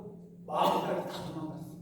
그리고 나서 마음이 안 되겠다 해가지고 마음들이 막 발도 쏘고 이러는데 거기에 그 마음이 쏘는 다 화살들이 연꽃을 했을 거예요. 부처님이 이제 깨달을 때가 됐어요. 네, 깨달을 때가 됐어요. 그런데 마음들이 탁 하다 보니까 연꽃 줬더니 마음이 열났잖아요. 안 되면 뭐예요? 항상 협상이 들어요. 휴전에서 야 우리 한번 그래도 야 우리 세상을 반반 나눠가지고 이 반하고 나 가자. 어때? 안 들어. 그럼 야 너 우리 처음 얘기 가지고 네가 아무리 금치더라고 해도 네 공덕까지도 부처님이 되겠어? 택도 없는 소리지. 그때 부처님이 뭘 하시냐면 내가 공부한 만큼의 공독수가 이 병 안에 있다 하고 호리병이 하나 딱 생겨요. 근데 호리병 이거밖에 안 돼? 옮겨봐. 그랬더니 마왕들이 그럼 우쩍 마왕들이 저기에 보면은 마왕들이 저기 저 중간에 보면은 그 끈을 묶어가지고 주다이를 해도 그게 안 움직여. 그래가지고 마왕들이 다 포기하고 있는데 동자승이 하나 와가지고 시자야 치워라 그러니까 똘레똘레 시자가 와가지고 치워버려요. 그게 우리 북방에 그러니까 중국, 일본 그리고 한국의 전설인데 남방에서는 어떻게 되냐면 다음 사진.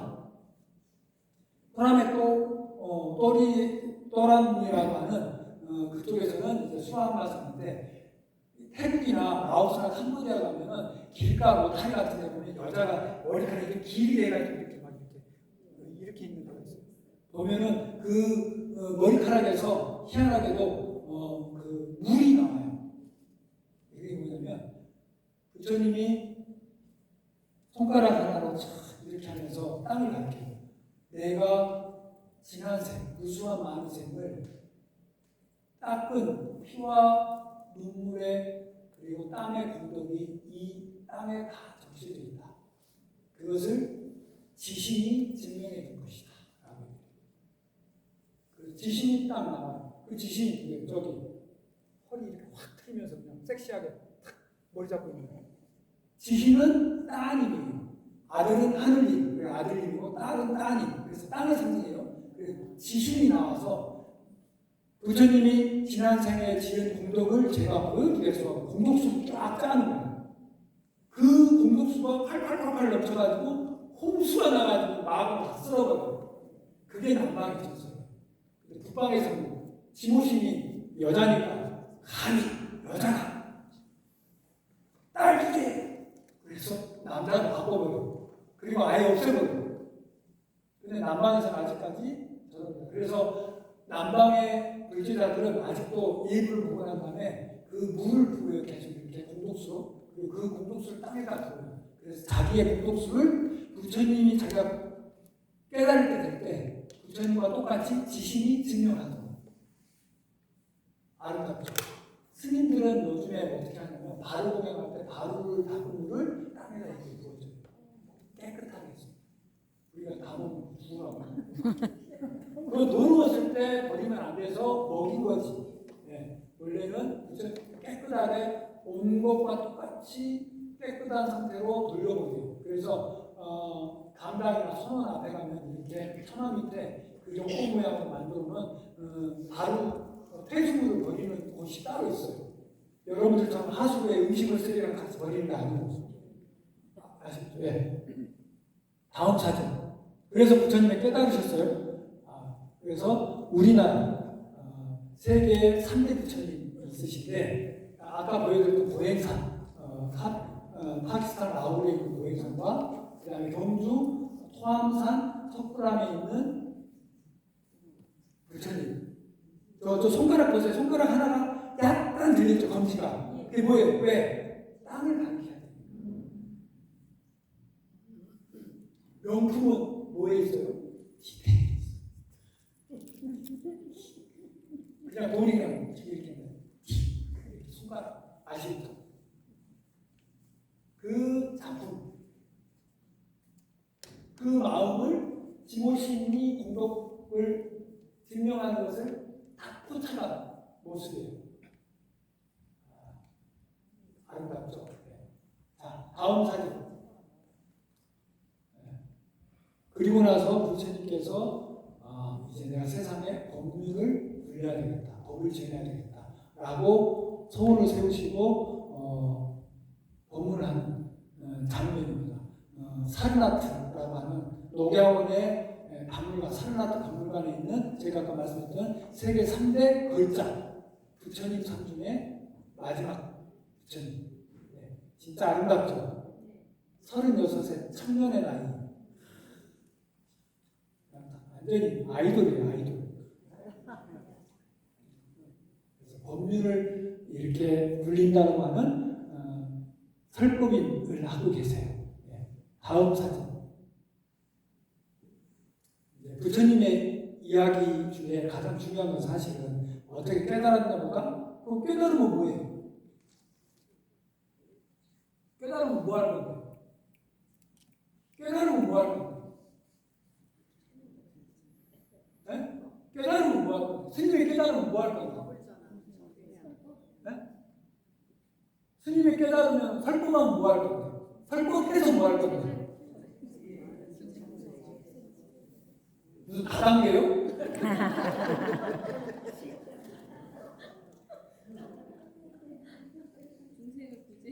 중생을 구제해야 돼요. 중생 구제를 어떻게 할 거예요? 중생 구제가 뭐예요?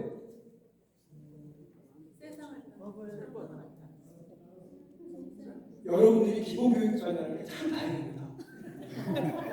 안 그랬으면 그 방법에 망신할 뻔했어요. 이렇게 몰라도 이렇게 모르면 참 좋습니다. 아니 그러니까 중생을 구제를 어떻게 할 건데? 세상의 평등을 어떻게 할 건데? 네? 행동으로 보이셔야 돼요. 어떻게 행동을 보여야 돼요? 중생을 구제한다는 게 뭐예요? 부처님 법을 알려. 아니 미쳐버리겠네. 자, 제가 깨달았어요. 물론 안 깨달았지만 깨달았다고 쳐. 그럼 저한테 여러분들이 하고 싶은 게 있을까요? 뭘 하고 싶으세요? 법을 청해. 질문이요. 무슨 법을? 불법? 율법 전설 제가 다 줘요 그냥? 법? 아니 법을 왜 청해? 우리도 깨달으다. 왜 깨달으려고 하는데? 부처님처럼. 아 우리가 부처님까지 뭐가 부처님인데? 아 뭔지를 알고 부처님처럼 돼야지. 나의 이익과 행복을 위해서. 나의 이익과 행복을 위해서 다단계요? 그러니까 보이시키신 당한 거예요. 뭔데? 부처님을 왜 추가했어요? 고통에서 벗어나기 위해서 어떤 고통? 생로병사. 생로병사. 부처님이 노인 보고 병든 자 보고 죽은 사람 보고 나도 저렇게 되면 어떡해? 생사롭게 해탈해야 돼. 근데 살다 보면 그것뿐만이 아니고 지랄 맞게도 뭔 놈의 일들이 많은지. 그게 뭐예요? 번뇌가 많잖아요. 그걸 뭐라고 요즘 말로 고민이 많아. 신들한테도 여러분들이 고민 가져오는 게 대부분 뻔해. 지금은 요즘에는 무슨 고민 시즌이에요? 수능 고민 시즌이에요. 고3짜리니까 고2짜리 있거나 아니면 요즘에 중학생들도 우리 아들 특목고 가게 해주세요. 그 고민들을 부처님한테 가져와요. 그 첫 번째가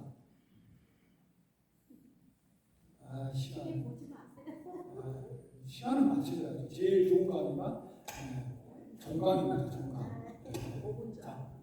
자, 끝내달라는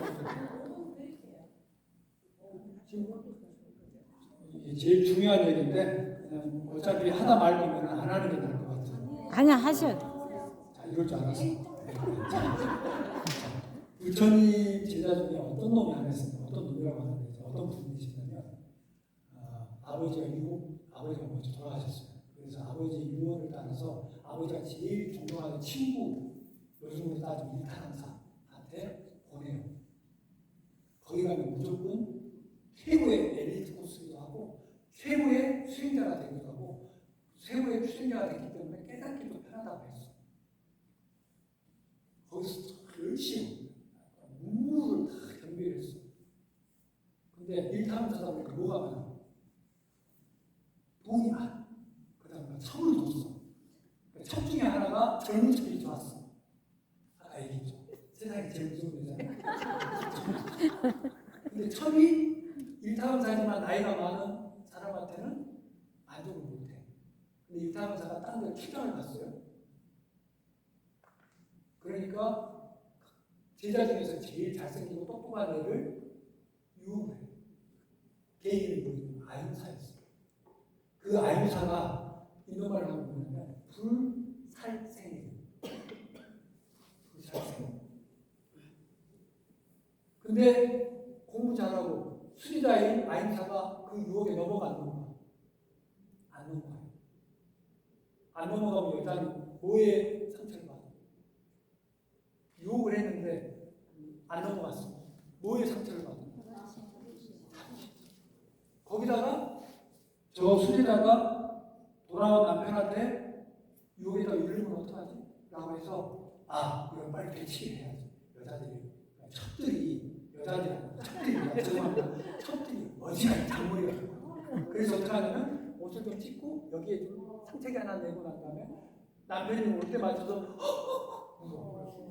뭔 일이냐면 아임사가 나를 겁탈하려고 했는데 제가 강하게 저항하는 바람에 아임사가 포기를 하고 나갔어요. 일타강사가 열 받아. 그러면 여러분 복수를 하고 싶죠? 복수 중에서 제일 무서운 복수, 맛있는 복수는 어떤 복수라고 해요? 차가운 복수. 바로 대다 후두를 끼면 그건 핫집이야. 그래서 어떻게 복수를 하냐면 아임사를 불러. 야 아임사야, 내가 너한테 알려주는 비밀이 있는데 비전이 있다. 사람 손가락 100개를 모아가지고 불을 태우면서 깨닫는다, 빨리 깨닫는다. 이 주문을 외우면 너 깨달을 수 있다. 라고 얘기해요. 그래서 아임사가 가서 나는 깨닫고 싶지 않게 아버지처럼 그리고 세상에서 제일 똑똑한 사람을 생각했던 스승님의 가르쳐주니까 일타강사한테 배울 수 없고 써먹어야지. 보살님 손가락을 주세요. 줘요 안 줘요? 보살님 실례지만 충분히 쓰신 것 같아요. 하나만 줘. 안 줘요? 아니 10개나 되는데 하나도 안 돼. 아니 보살님 저 주면은 내가 깨닫는다니까. 부처님이 준다고 내가 안 줘. 아니 내가 부처님이 될 것 같은데 10개 중에 하나밖에 안 되는데 10조 몰라? 내가 안 줘. 그래서 어떻게 했어요? 잘라. 그랬더니 보살님이 손가락 하나 뺏긴 게 아이고 손가락 하나 잘렸으니까 그냥 줬다 치자. 10분의 1인데 뭐 아이고 그래서 요즘에 주식도 잘 안 되고 그러면 뭐 반상 날리는데 뭐 그냥 뭐 날렸다 생각하자. 갈까요 안 갈까요? 안 가. 쫓아와. 그래가지고 막 머리끄댕이를 잡고 내 손가락 내놔 막 이러면서 그런단 말이야. 그렇게 어떻게 해요? 귀찮았으면 툭 밀었어. 깨고다. 그러니까 조용해. 따서 손가락 주세요. 또 안 주네. 아 진짜 세상 인식 팍팍하네. 또 쫓아와. 또 때렸어. 그랬더니 이제 다리가 부러져가지고 못 쫓아오니까. 그렇게 하고 다니니까 나중에는 물어가고 안 물어가도 돼. 뻔하거든. 그냥 한 마리도 안 하고 갔어요. 손가락을 잘라고. 그래가지고 쫓아오면 죽이고. 나중에는 어떻게 먼저 죽이고 손가락을 잘라. 그렇게 99명을 죽여가지고 잘랐어요. 서울시같이 큰 동네에서. 어땠어? 네. 그만할까요? 아니야. 네.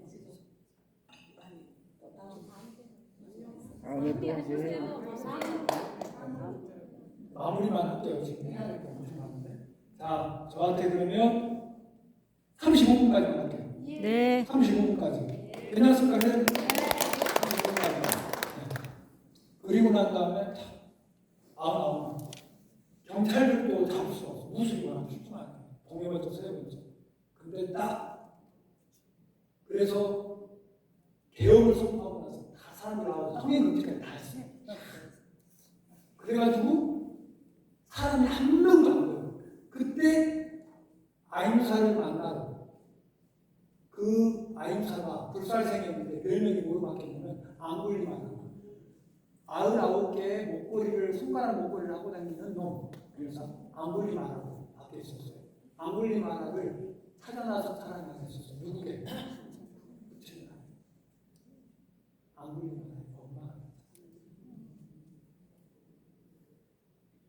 그래서 앙골리마나의 엄마가 앙골리마나를 어디 있었더라? 제일 마지막 죽은 사람이 저기 석촌호수 죽은 사람인데 석촌호수 막 근데 거기서 딱 만났어.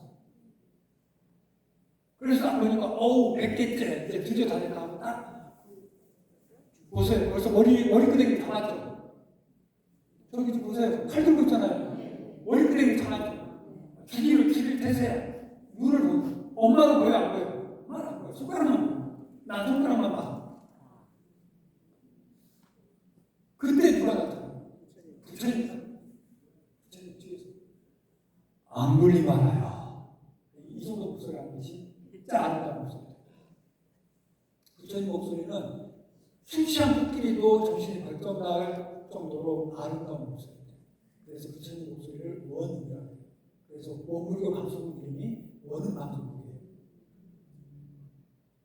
우리가 원은 방송국 가져왔어야 되는데 BBS가 가져와가지고 진짜 이름도 모르죠. 근데 아무리만 탁 뒤돌아보니까 부처님이 뭐예요? 부처님 무슨 색? 황금색. 부처님 손가락 봐보세요. 엄청 길잖아요. 여러분들 목걸이 보시잖아요. 목걸이 제일 그 가운데 있는 건 어떻게 돼요? 제일 좋아야 돼요. 다이아몬드도 제일 커야 돼요. 그죠? 그래서 딱 보자마자 마지막은 저 수행자의 황금빛 나는 손가락을 해야 되겠구나. 부처님 쫓아가요. 근데 이상하게 부처님 산모 앞에만 가면 부처님 산모적으로 불러요. 그래서 외쳐요. 고타마야 서라. 그때 부처님이 원 원음의 모습을 다시 해야지. 나는 이미 멈췄거늘 너는 왜 멈추지 못하느냐. 헤미스 책임 중에 멈추면 비로소 보이는 거죠. 그게 짐이다, 짐. 멈추 진짜. 아버지는 턱써요. 그러면서 귀는 움직이면서 멈췄다고 얘기하고 나는 왜 멈추지 않았다고 얘기하지? 나는 난 살생의 마음, 욕심을 멈추지 않았다 라고 아물리마라가 자기를 돌아볼 순간 어떻게 돼요? 깨닫게 돼요. 그리고 그 활동이나 마음이 어떻게 됩니까? 편안해집니다. 그게 안식법문이에요. 그 안식법문이 선사들에게 부처님의 다른 제자들에게 계속 넘고서 이렇게 와요. 이제 4분 남았으니까 부처님이 죄송합니다. 부처님 돌아가셔야 되겠습니다. 다음 사진. 다음 사진? 전사진 요거 하나 보여주세요. 전사진 전사진. 예, 저 엄마 보세요. 엄마 머리카락 잡혔잖아요. 엄마들은 절대 선물하기가 힘듭니다. 자, 봐보세요. 뭘 들고 있어요? 물병하고 빵바구니 들고 있어. 99명 죽인 아들을 보러 갔는데 뭘 들고 갔어? 도시락 들고 갔어. 밥을 먹고 다닙니다. 그래서 엄마들은 미치고 팔짝 뛸 정도로 제가 안 그랬습니다. 다음 사진 보여주세요. 요거는 이제 생략하겠습니다.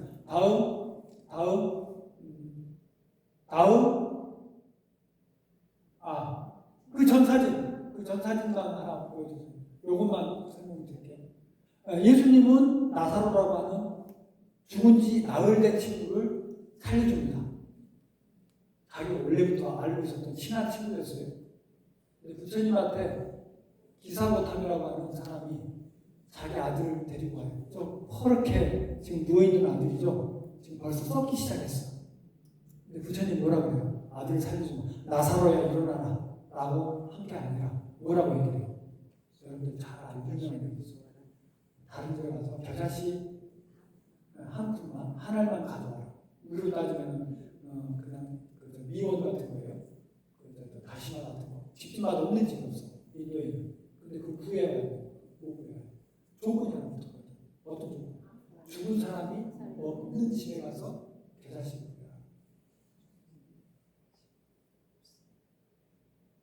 수백 개를 해냈기 때문에 수만 가구를 돌아다니고 수백만 가구를 돌아다니고 죽은 사람이 없는 집이 있다 없다. 그렇게 어떻게 했어요?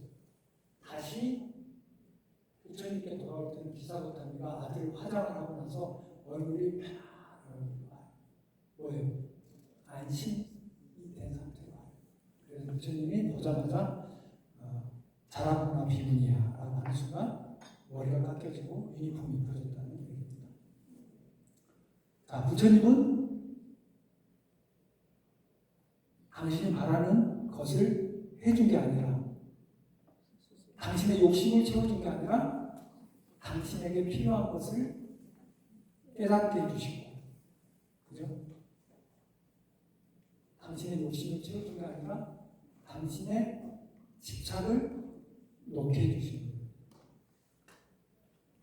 그게 뭐예요? 그 욕심으로부터 벗어나는 게 구원입니다. 네. 이럴 때 할렐루야를 해야 되는데. 네. 됐습니다.